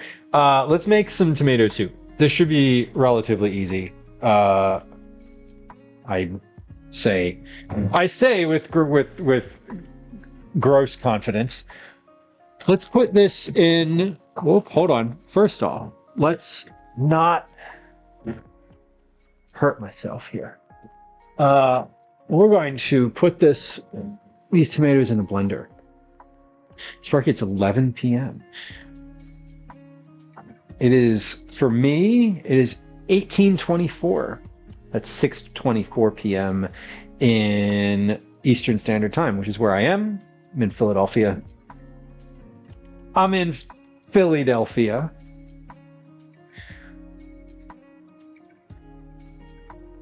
All right, let's plug this in.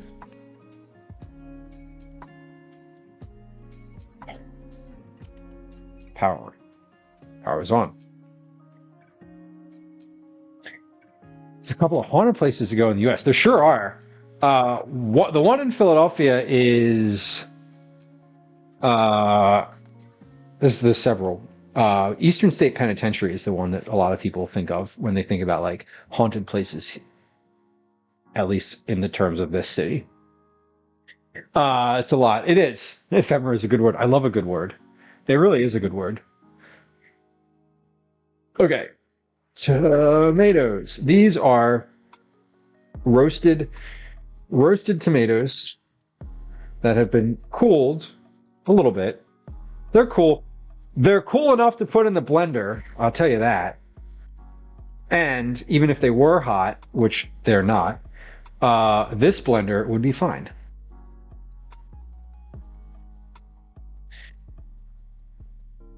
So I'm going to put these in here. We're going to blend the heck out of these. And then we're going to run these through a sieve. I just pushed something on my Stream Deck. What changed? I pushed a button on the Stream Deck with the edge of the tray here, and I thought something changed on the screen, but I can't tell what. So maybe it didn't.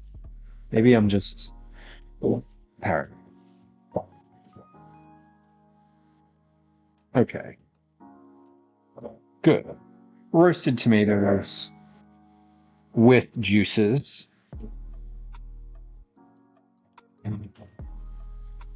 Ready to blend. The Goldfield Hotel. Sparky, I've not heard of that. What is the attraction at the Goldfield?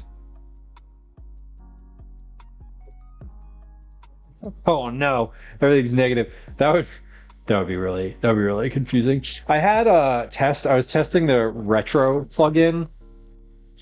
There's a plugin by friend of the stream, Finite Singularity, has this retro plugin that makes like VHS tracking lines and stuff. I used it on stream once, and people were like, "That is so distracting, and we hate it. Please don't do that again." So I haven't.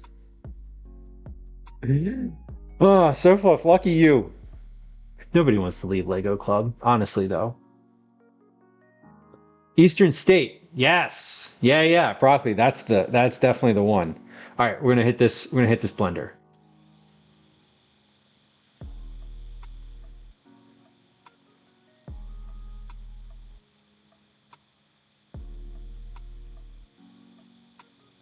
London.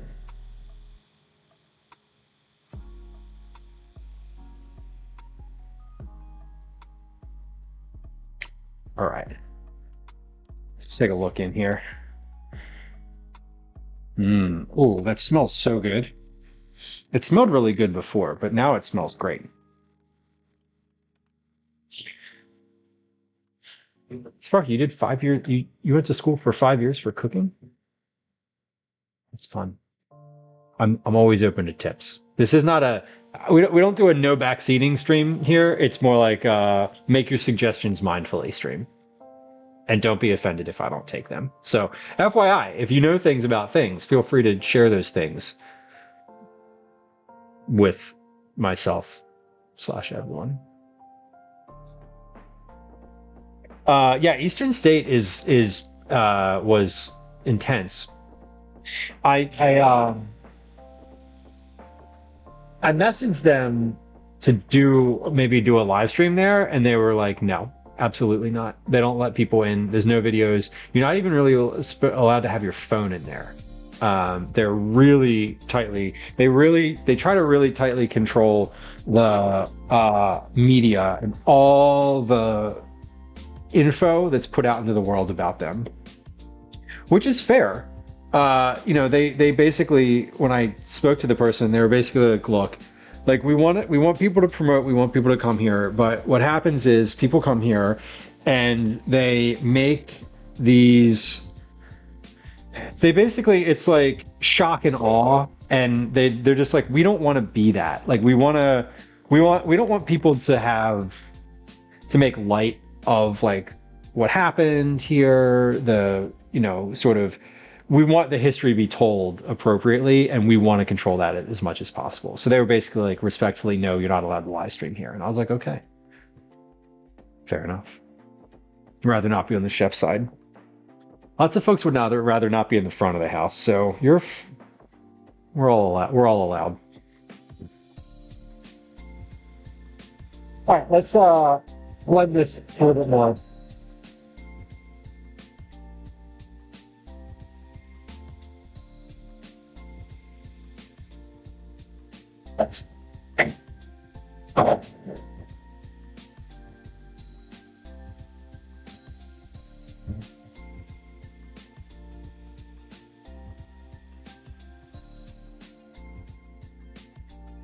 All right, so that looks good. Any farther blending we'll do in another round here if we need another round of blending. So I'm going to take this and put this into a sieve because there's still some like seeds and little stuff in here, and I do want this to be smooth. I like a smooth soup for this context.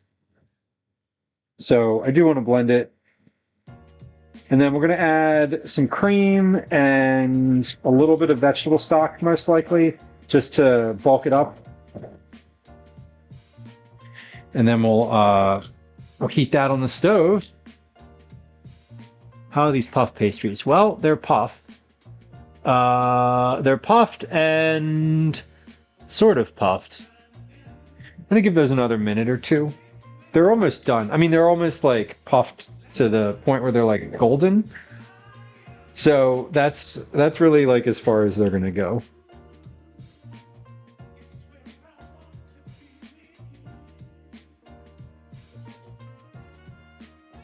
Give this a little spin in here. Okay. Let's get the rest of this out. We'll run this around in the sieve. Push all that through, and then we'll heat on the stove. Those pastries. Another minute or 2 minutes. We'll be good to go. Sparky, thanks for coming through. Enjoy the rest of your evening. I hope you get some rest.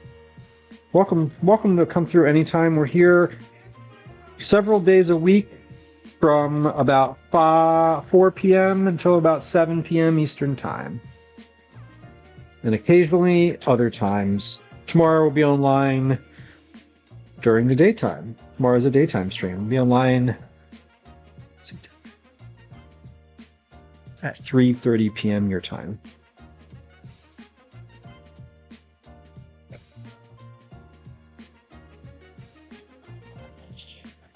Okay, well this is definitely coming through slow, which is fine. It's still coming through. It's coming through consistently, so that's all I really care about.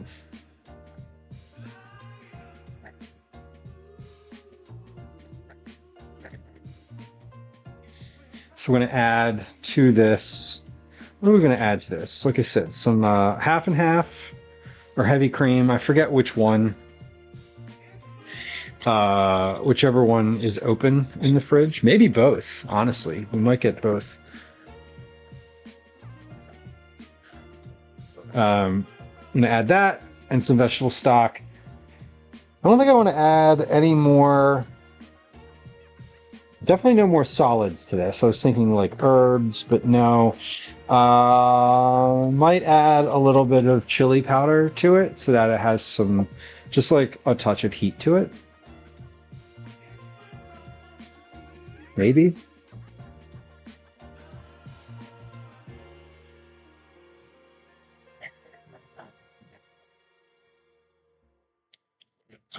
Yeah, so there's some.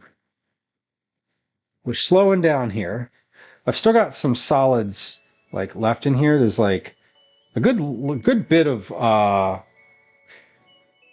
if I wanted chunky tomato soup, what's left in the colander I would not strain out.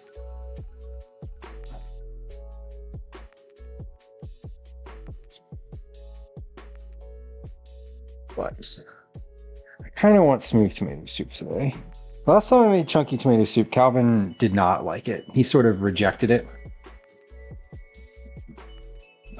Straining us for Michelin stars. I know. This is a bit much. I do have to admit, like this process is like a little bit extra. But like, welcome. It's kind of how I am. Sometimes. Yeah, there's just like tomato skins and chunks left in here. I might toss this in the blender one more time and blend this, what's in here, with like a little bit of vegetable stock, because I'm going to put that in anyway. And so I might as well get a little bit more out of this if I can. Mrs. Syntax, I love smooth, silky soups. Pumpkin soup is great.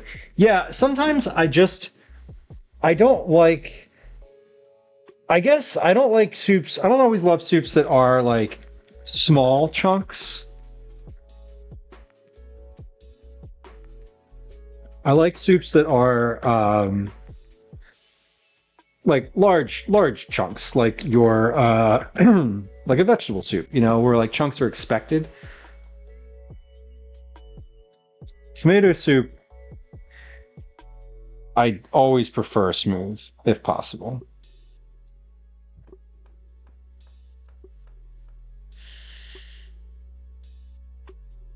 Oh, food mill. Hell yeah, we love a food mill. I have a food mill. It is indeed great. I remember what was I making one time? I forget what I was making, but I was using the food mill instead of a ricer, and it was just like such a terrible experience. What was I making? Oh, I think I was making mashed potatoes. I was making something mashed, and it was like just run it through a ricer. And I was like, I don't have one of those. I'll use a food mill, and it like just didn't work the right way.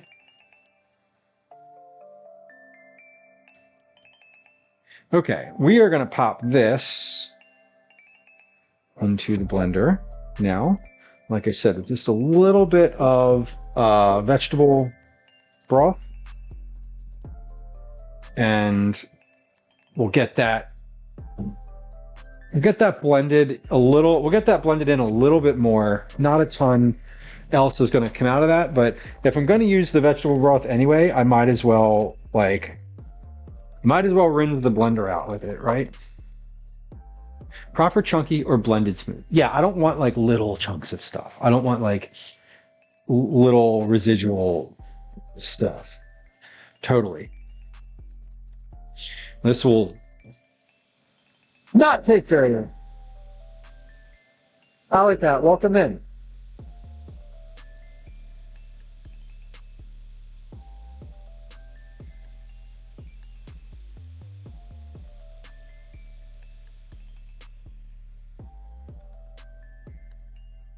Alrighty. Danny Maduro, go birds. Go birds indeed. Go birds indeed. I hope you had a good time enjoying the game. I know I did. I enjoyed the aftermath of the game. I did not go to the parade. I went camping instead. I don't really go camping. We were in a cabin, but it was a state park cabin, so it was a little bit less well appointed than an Airbnb. Certainly more well appointed than a campsite. Where did I put that? Hold on, come here. Nope, wrong thing. There it is. I dropped this little wooden thing in the sink and then left it there. All right, so this is just the last of this. The last of the solids from the tomatoes being filtered out. I put those with a little bit of vegetable broth, as I said. I even opened the can to do this. I meant to put some tomato paste in this, but I didn't. Should I go back and do that? I don't think so. I'm going to taste this, but I don't actually think I need to do that. I think this tastes, maybe, we'll see. We'll see. Let's give it a shot. Okay, but that's what's left inside of my thing here. I've got this little like mash of tomato skins, but all of those have been mashed, and I've got all that liquid right here in the soup. Or in the pot. Okay. Great. Compost. Sink. All right, let me taste this. I know it's cold. It's okay.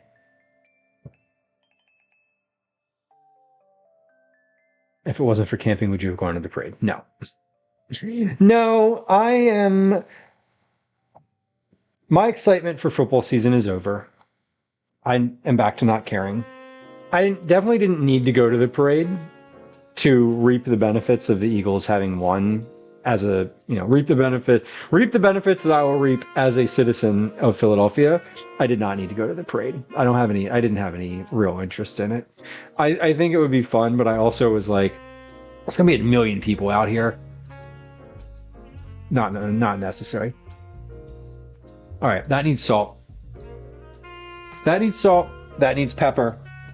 That needs cream, and that needs some heat, and that'll be really good.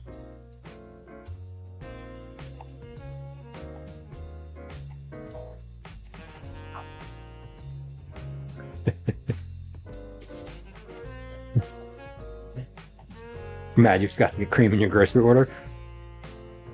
Every day, there's always something.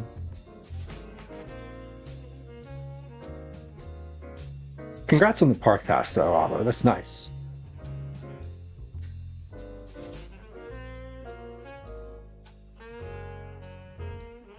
All right. It's got a little bit of pepper, a little bit of salt. I'm going to add some more of this vegetable broth in here because this is pretty thick at the moment, which is great. We definitely want it to be thick. That's the goal. Okay, this is finished. This can go on the stove right now just to start heating up. Why is the oven on? Oh, right. Right, because I have pastries in there, which have nothing to do with anything that's actually in my brain right now. These are done. These are as done as they're going to be. I don't think they're as good as I wanted them to be. I'm not going to lie, y'all. Let's get these pastries out of the oven. Ah!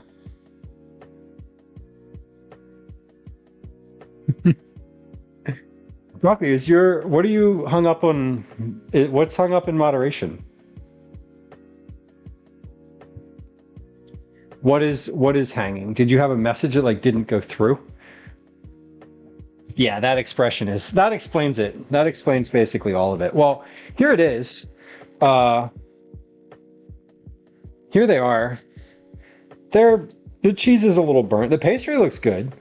The berries are nice. The cheese looks bad. Not a good look.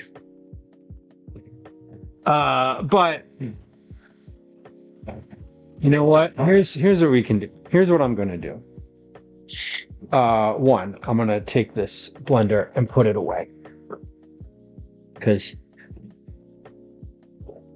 when it lives up here, I can just go right away. Right away. It can go away right away. All right. I'm going to take these little things and put them on a tray. Because I don't know if there's like liquid underneath of them or what. But I don't want them to get like liquidy underneath if they're not already. Yeah, definitely burnt in some places. This smell, I'll tell you what, this does not smell. I don't think mascarpone is meant to be used in this way. I think the cheese is just like burnt and awful. I'm going to give these a few minutes to cool off here. I'm going to look at the bottom of them first and see if we need to like pop these back in the oven for like 5 minutes just to like get the bottom crispy somehow, if it's even worth it. Maybe they just go directly into the compost. I don't know. No, of course not. Of course that's not actually going to happen. We're going to try one of them no matter what. Okay. I suppose I could call them canapes, but they're not the same. No, they're not the same. Tiramisu is definitely good. That's why I had the mascarpone in the first place, was to make tiramisu. So it's already served its purpose. This was just like bonus. Maybe it can be something better. Maybe it cannot. Maybe it can be part of some awful experiment. Okay, the bottoms of these seem fine. They're crispy enough. There was liquid cheese on the tray. But I don't know. These could be tasty. We'll see.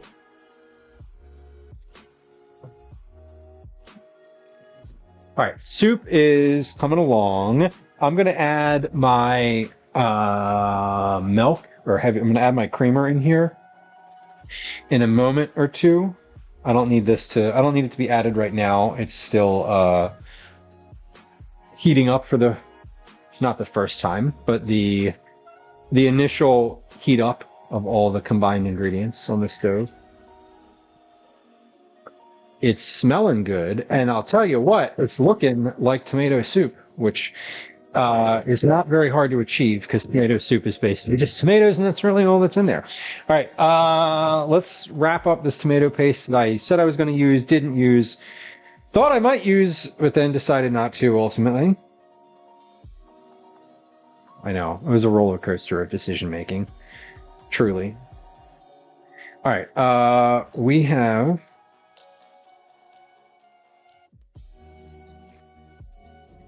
tomato paste. Toss some plastic over that. We'll just put it in the fridge just like it is. When can I use this again? It doesn't actually matter. It lasts for a little while. All right. Soup looks like it is starting to bubble. So let's test this. Give this a taste test. I'm going to turn my oven off, but I'm going to put my toast sandwiches back in the oven so that they start to come back up to temperature, because we're going to have dinner. We're going to have dinner a little earlier today, actually. Come to think of it, now that I'm looking at the time. We did well.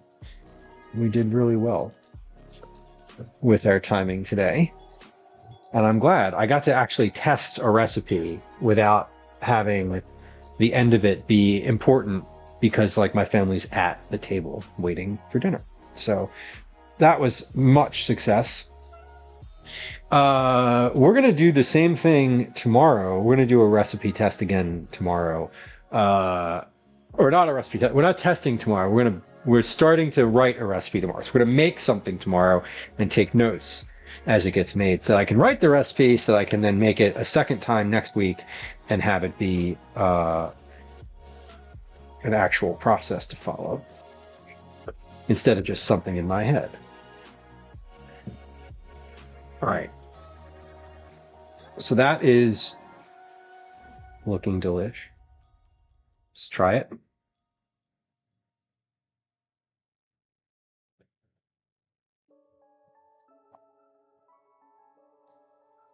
What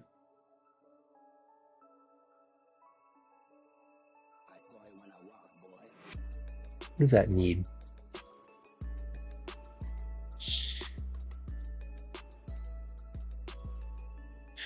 That needs a pinch of something spicy. I'm gonna put some chili powder in that. Maybe cayenne pepper, whichever comes to hand first out of this cabinet. Ha! They're literally next to each other. Okay, chili powder wins. Chili powder is a bit less aggressively spicy than cayenne is, if I recall correctly.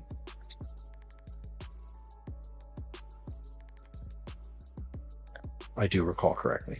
Okay, so we're just going to put a quarter teaspoon of chili powder in here.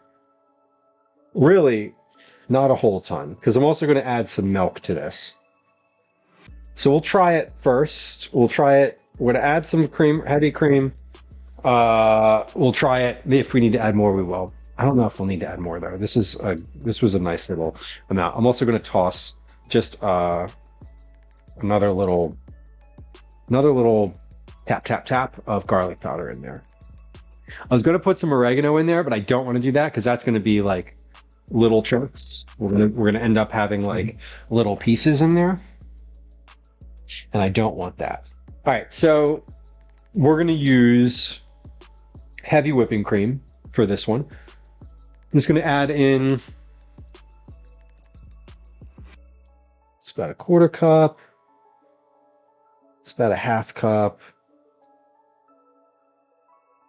See what that looks like color wise.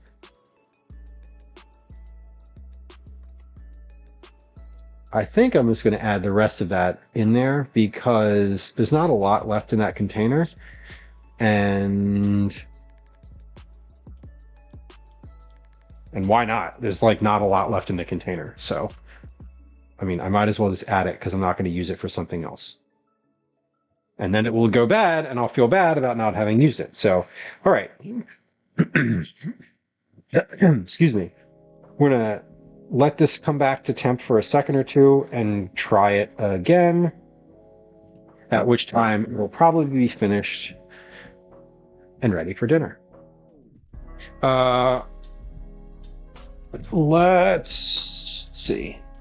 Chili powder back over there. I'm not gonna need, well, I might need salt and pepper. I don't know. All right, let's just like look at one of these pastries and see the horror, maybe, or maybe the delight. I don't know. We're about to find out together. Anyway, this is what this pastry looks like. Like, that actually doesn't look too bad.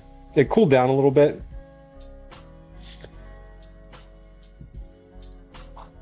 The raspberries have collapsed. The blackberry is going strong.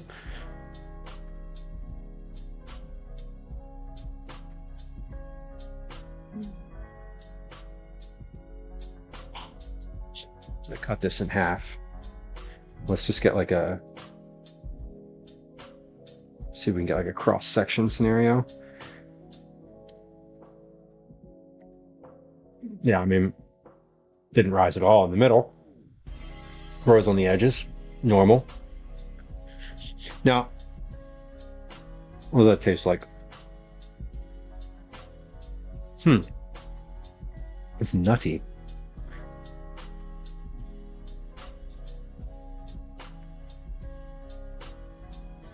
It's actually pretty good.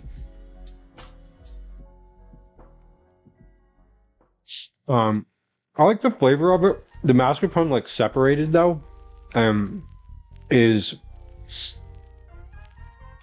like a kind of a shell of what it was before. Obviously, this is not looking like a cheese Danish whatsoever.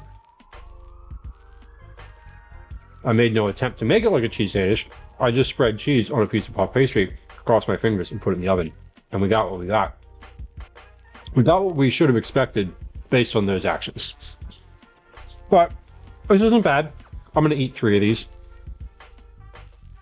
So I love pastries. And this has honey on it and berries. Broccoli. I love the public library too. I still love the public library. I go pretty regularly. We get books from the library. Like Calvin does. He's better than buying them. Oh, that's pretty good. Could have been worse. Could have been a lot worse. I thought I mixed the honey into that in with that cheese though, because otherwise this would not have been. This would not be. This didn't have any honey flavor in it. It would be bad.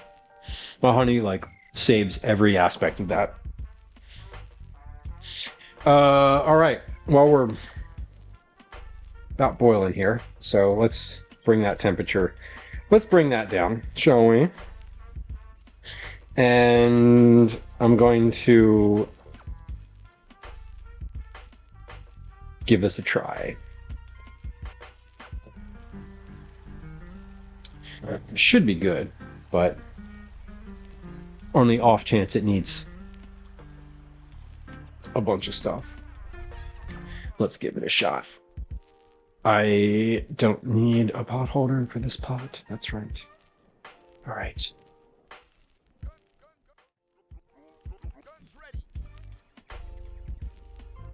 Okay. It's looking good. Smells good.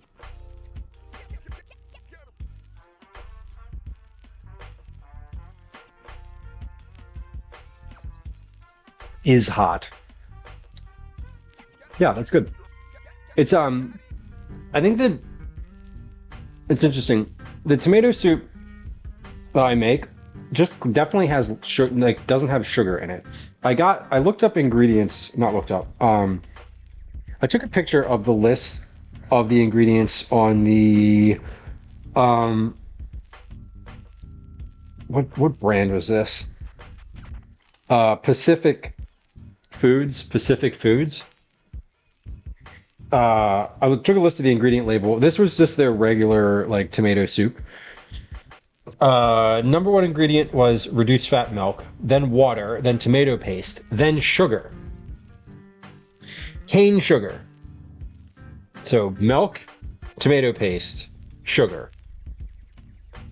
Salt. So there's more sugar than salt. Sodium citrate, rice flour, cheddar cheese flavor. Oh, that's what I wanted to add to this. Garlic powder, onion powder. I was thinking of adding some nutritional yeast to this. Does that melt? That melts, right? Like I could add nutritional yeast to this and it would be incorporated even at this point, right? Like it would melt in and just be like flavor. Broccoli, a speaker's not reading kitty hour things. Yeah. Lifelong librarian, amazing. My mom is still with us, but was also a children's librarian, middle school, elementary school librarian when I was growing up. So I had a lot of exposure to the library. I would say melts. It should dissolve. Yeah, okay, fair. That's the word I was looking for. Dissolve. Yeah, because I wanted some like cheesy notes to this. And I wrote down nutritional yeast earlier and then I forgot. So I want to add a little bit of that in there. And then I'm just going to stir that in.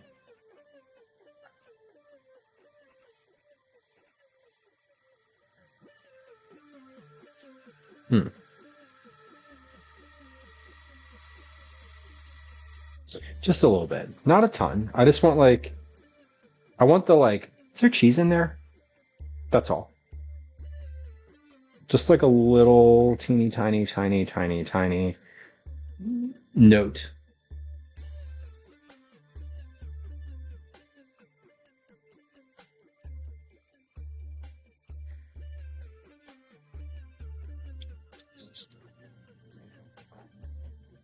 It's better. Yeah, I like that. Okay. Good.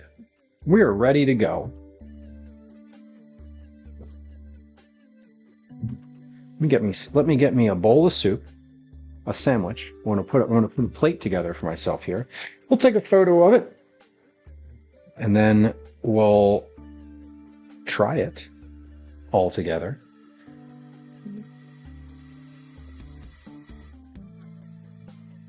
Bowl. I'm gonna get a small bowl. I actually don't want I don't want a large bowl of soup.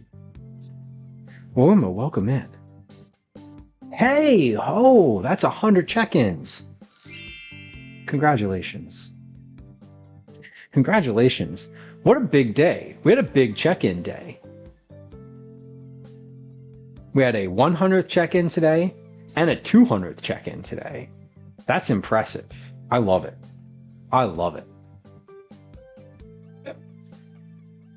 Milestones. I still feel like at some point we should reset that check-in counter, but I don't have a good reason to. I only feel like that because it has a date on it. I feel like it was reset before somehow. It wasn't. April 20th, 2023 is when the check-in counter went live for the first time. It has never been reset. This, I would say, is a bowl. I would call this a bowl. It has the shape of a bowl. It's a little bowl, though, to be fair. It is a very small bowl.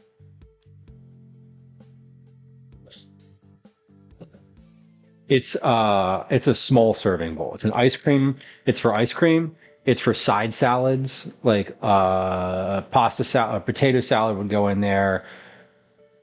Coleslaw would go in there. A small like mixed like a carrot salad would go in there. A leafy salad, not so much. Too small for a leafy salad. We use a bigger bowl for that. We use a bigger small bowl for that one.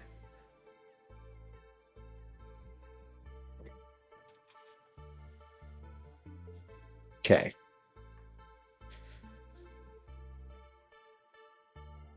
Let's get one of these. Let's get one of these sandwiches out of here. Reheated. Should be nicely reheated and ready to go at this point.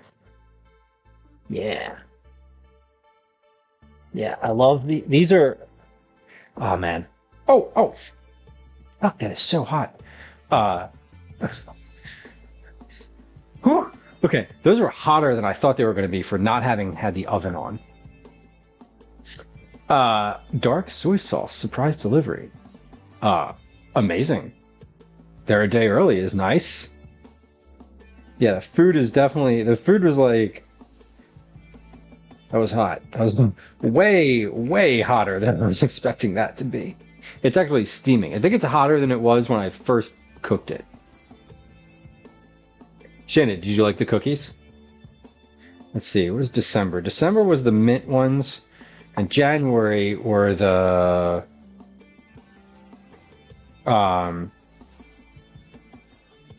peach ones. Yeah. I love it. I hope you enjoy them. They should be good. I mean, I personally would eat them. I would eat those. And would not have an issue with that. All right, so this is sort of like a soup and an open-faced sandwich. Yeah. Jamie, the chewy peace bits were definitely a favorite part too. I like those cookies a lot, and I have leftover peach, so I may make them again just to use some of that peach up. Because it's, I mean, they're dried. I guess they're not going to go bad, but they're not going to go bad, but they're not doing any good either there. All right. Soup sandwich. Oh, hold on. Oh, whoa. I bumped my mouse and like 6 different things just happened on my screen. Where am I? What are we doing? Okay. Where did you go?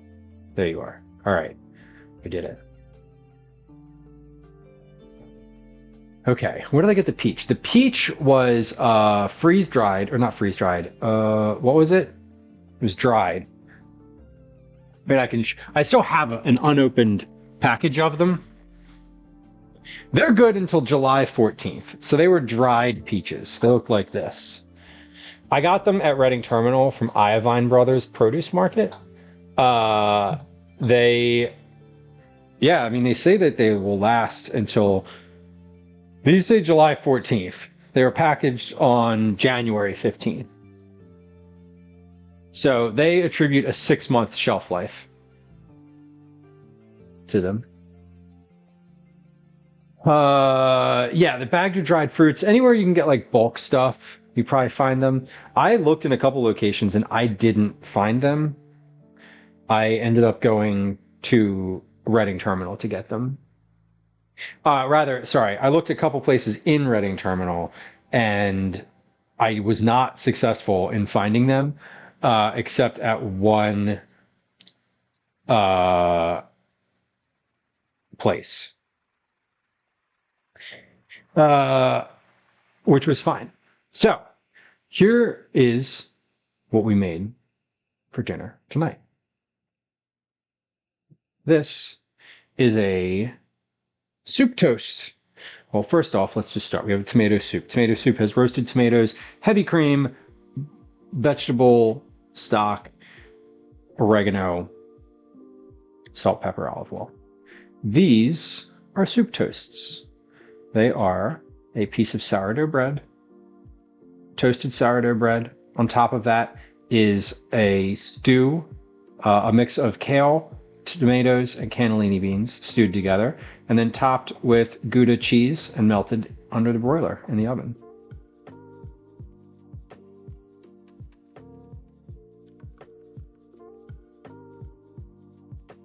Whoa, July 14th is your birthday. It's a good day. It is a good day. Mid-July is a good birthday. I already had one of these on stream today. And you know what? This one's just as good.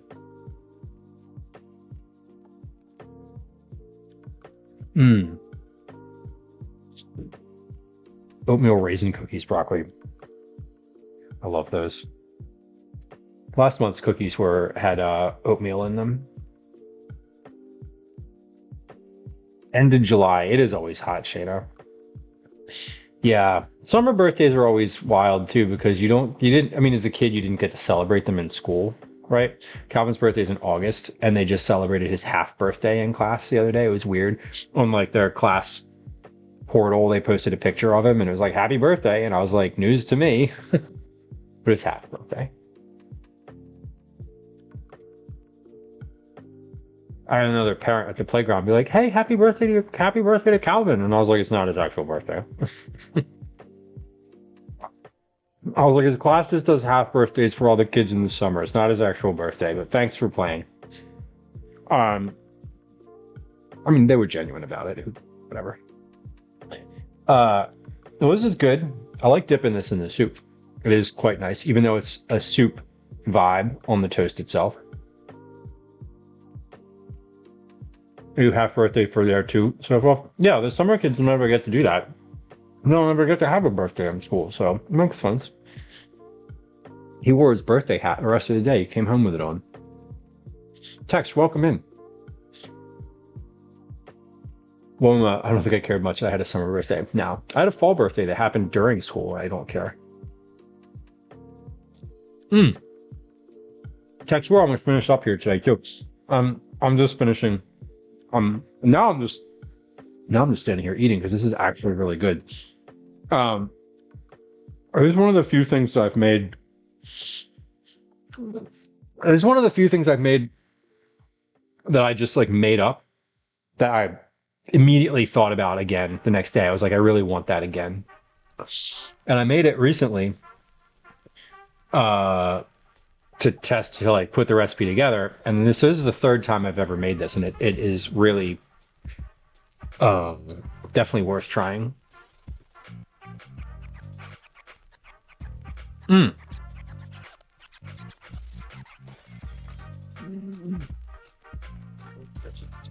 Jamie, your son's birthday, 23. Happy birthday. That's as always, 23 is an interesting age because you're clearly an adult, but you're not 25 yet. Never had the school birthday experience. I know, it's sad. It's sad, but it happens for some kids, you know. Of course it does. So Fluff asked, did the bread get soggy? The bread did not get soggy, so we toasted the bread first. Toasted the bread on both sides. So I spread it with olive oil, toasted it for 10 minutes, flipped it, and toasted it for 12 minutes more, 10 minutes more, roughly. That made it crispy on both sides. And so the bottom of it is nice and crispy still. Yeah, the bottom of it, this part, is definitely crispy. The top, where you put all the stewed material, it's soaked in, but it didn't soak in so far that it like went all the way through. So you have like a little layer of soggy right here, but then you have like bread, chewy bread underneath, and then crispy underneath. So it's sort of, I described it much earlier like a focaccia bread. In that way. Lemon chicken, welcome in. Thank you. You could change it up, Jamie, for sure. You could totally use a different type of bread. You could use Italian bread for this if you wanted. You could do mustard greens instead of kale. You could do Great Northern beans or white beans or really any beans that you wanted to. The only thing that I would say couldn't really change too much is the tomatoes. You could use fresh tomatoes. You could use like fresh, like diced tomatoes. But I think the can is worth it. Spinach dip with anything would be good. Oh my gosh. Like, seriously. Oh my god. Okay. I think... Let's see, where are we going to go? We're going to raid. Before we raid, tomorrow we'll be live again. Tomorrow's going to be a daytime stream. Tomorrow we'll be doing some kitchen things. I don't really know. We're going to do a recipe tomorrow for beet, like a cold beet salad. I'm going to make it. I'm not following the recipe tomorrow. I'm just like making it, and then we'll make a recipe from that process. So that's going to be definite. I'm probably also going to do dinner. I'm on the hook to do dinner tomorrow, as well as school pickup. So that's why we're doing a daytime stream. But we're going to do tuna melts for dinner tomorrow, I think. And I can make those ahead of time. So we'll definitely do those two things. And we may do some type of cookie. We may do some type of cookie as well. So, but the tuna melt I'm excited about. We were in the, what were you looking at? We were looking at, Calvin and I were looking at a magazine the other day, and they had a tuna melt, and he said it looked good, and I was like, I agree. So that is, that's what we're doing, because I wanted it. Because I wanted it. Okay.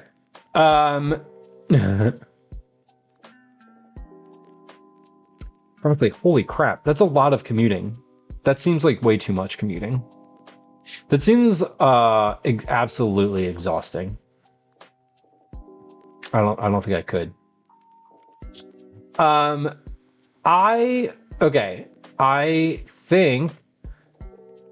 think I know where we're gonna go. I'm just checking one more thing. I want to make sure I'm looking for someone, but they might not be in the right category. I don't think they're online though. I could probably go to their, I should probably just go to their page, huh? I know. I'm a professional. It's okay. We got this. I promise. Okay. We are, oh my God, there's so many food and drink streams that are just like 24-hour food videos. I hate it. I hate it. I hate it. Okay, we got raided by BB Bubs the other day. That was weird. Let me see. Oh wait, oh no, he's finishing. Okay. Okay, it's fine. You know what? Bubs, here you go. BB Bubs raided us the other day, raided this channel while we were just in the process of finishing stream. So you know what, Bubs? You're getting it back. All right. Bubs was doing something with Sourdough today. We'll be back tomorrow. We are gonna raid. We're gonna raid BB Bubs. There you go. Here's some raid messages in chat. BB Bubs is a food and drink streamer. He makes beautiful food. He's a food professional. He is also a cannabis enthusiast and cannabis consumer. So if cannabis, weed, pot, whatever you want to call it, is not your thing, you should still go with the raid anyway. But just be aware. Anyway, we'll be live tomorrow. We're going to be live at roughly 10. I say this every time I try to stream on Thursday. I plan on going live maybe around 10:30. I will probably actually be live maybe about like 11:15. This is kind of how it works. Anyway, we'll be back tomorrow. We're going to be in the kitchen. We're going to do some cooking. It'll be a daytime stream. I appreciate y'all. If you're hanging out and lurking, I very much appreciate you. We love lurkers on the channel. If you're hanging out and you're not currently following, now's a great time to follow. We have no alerts, and I'm not going to say hi to you. Just feel free to follow if you've enjoyed what you've seen. If you would like to see more, There are some links in chat. There they are. That go to other places on the internet. YouTube is probably where I am putting the most effort at the moment. So if you're not subscribed to the YouTube channel, that would be amazing. Please do that. I promise not to spam you with a bunch of unnecessary crap. And otherwise, I'll catch you tomorrow morning. We'll be back in the kitchen. If I don't see you before then, maybe I'll see you in chat. Thanks for coming through.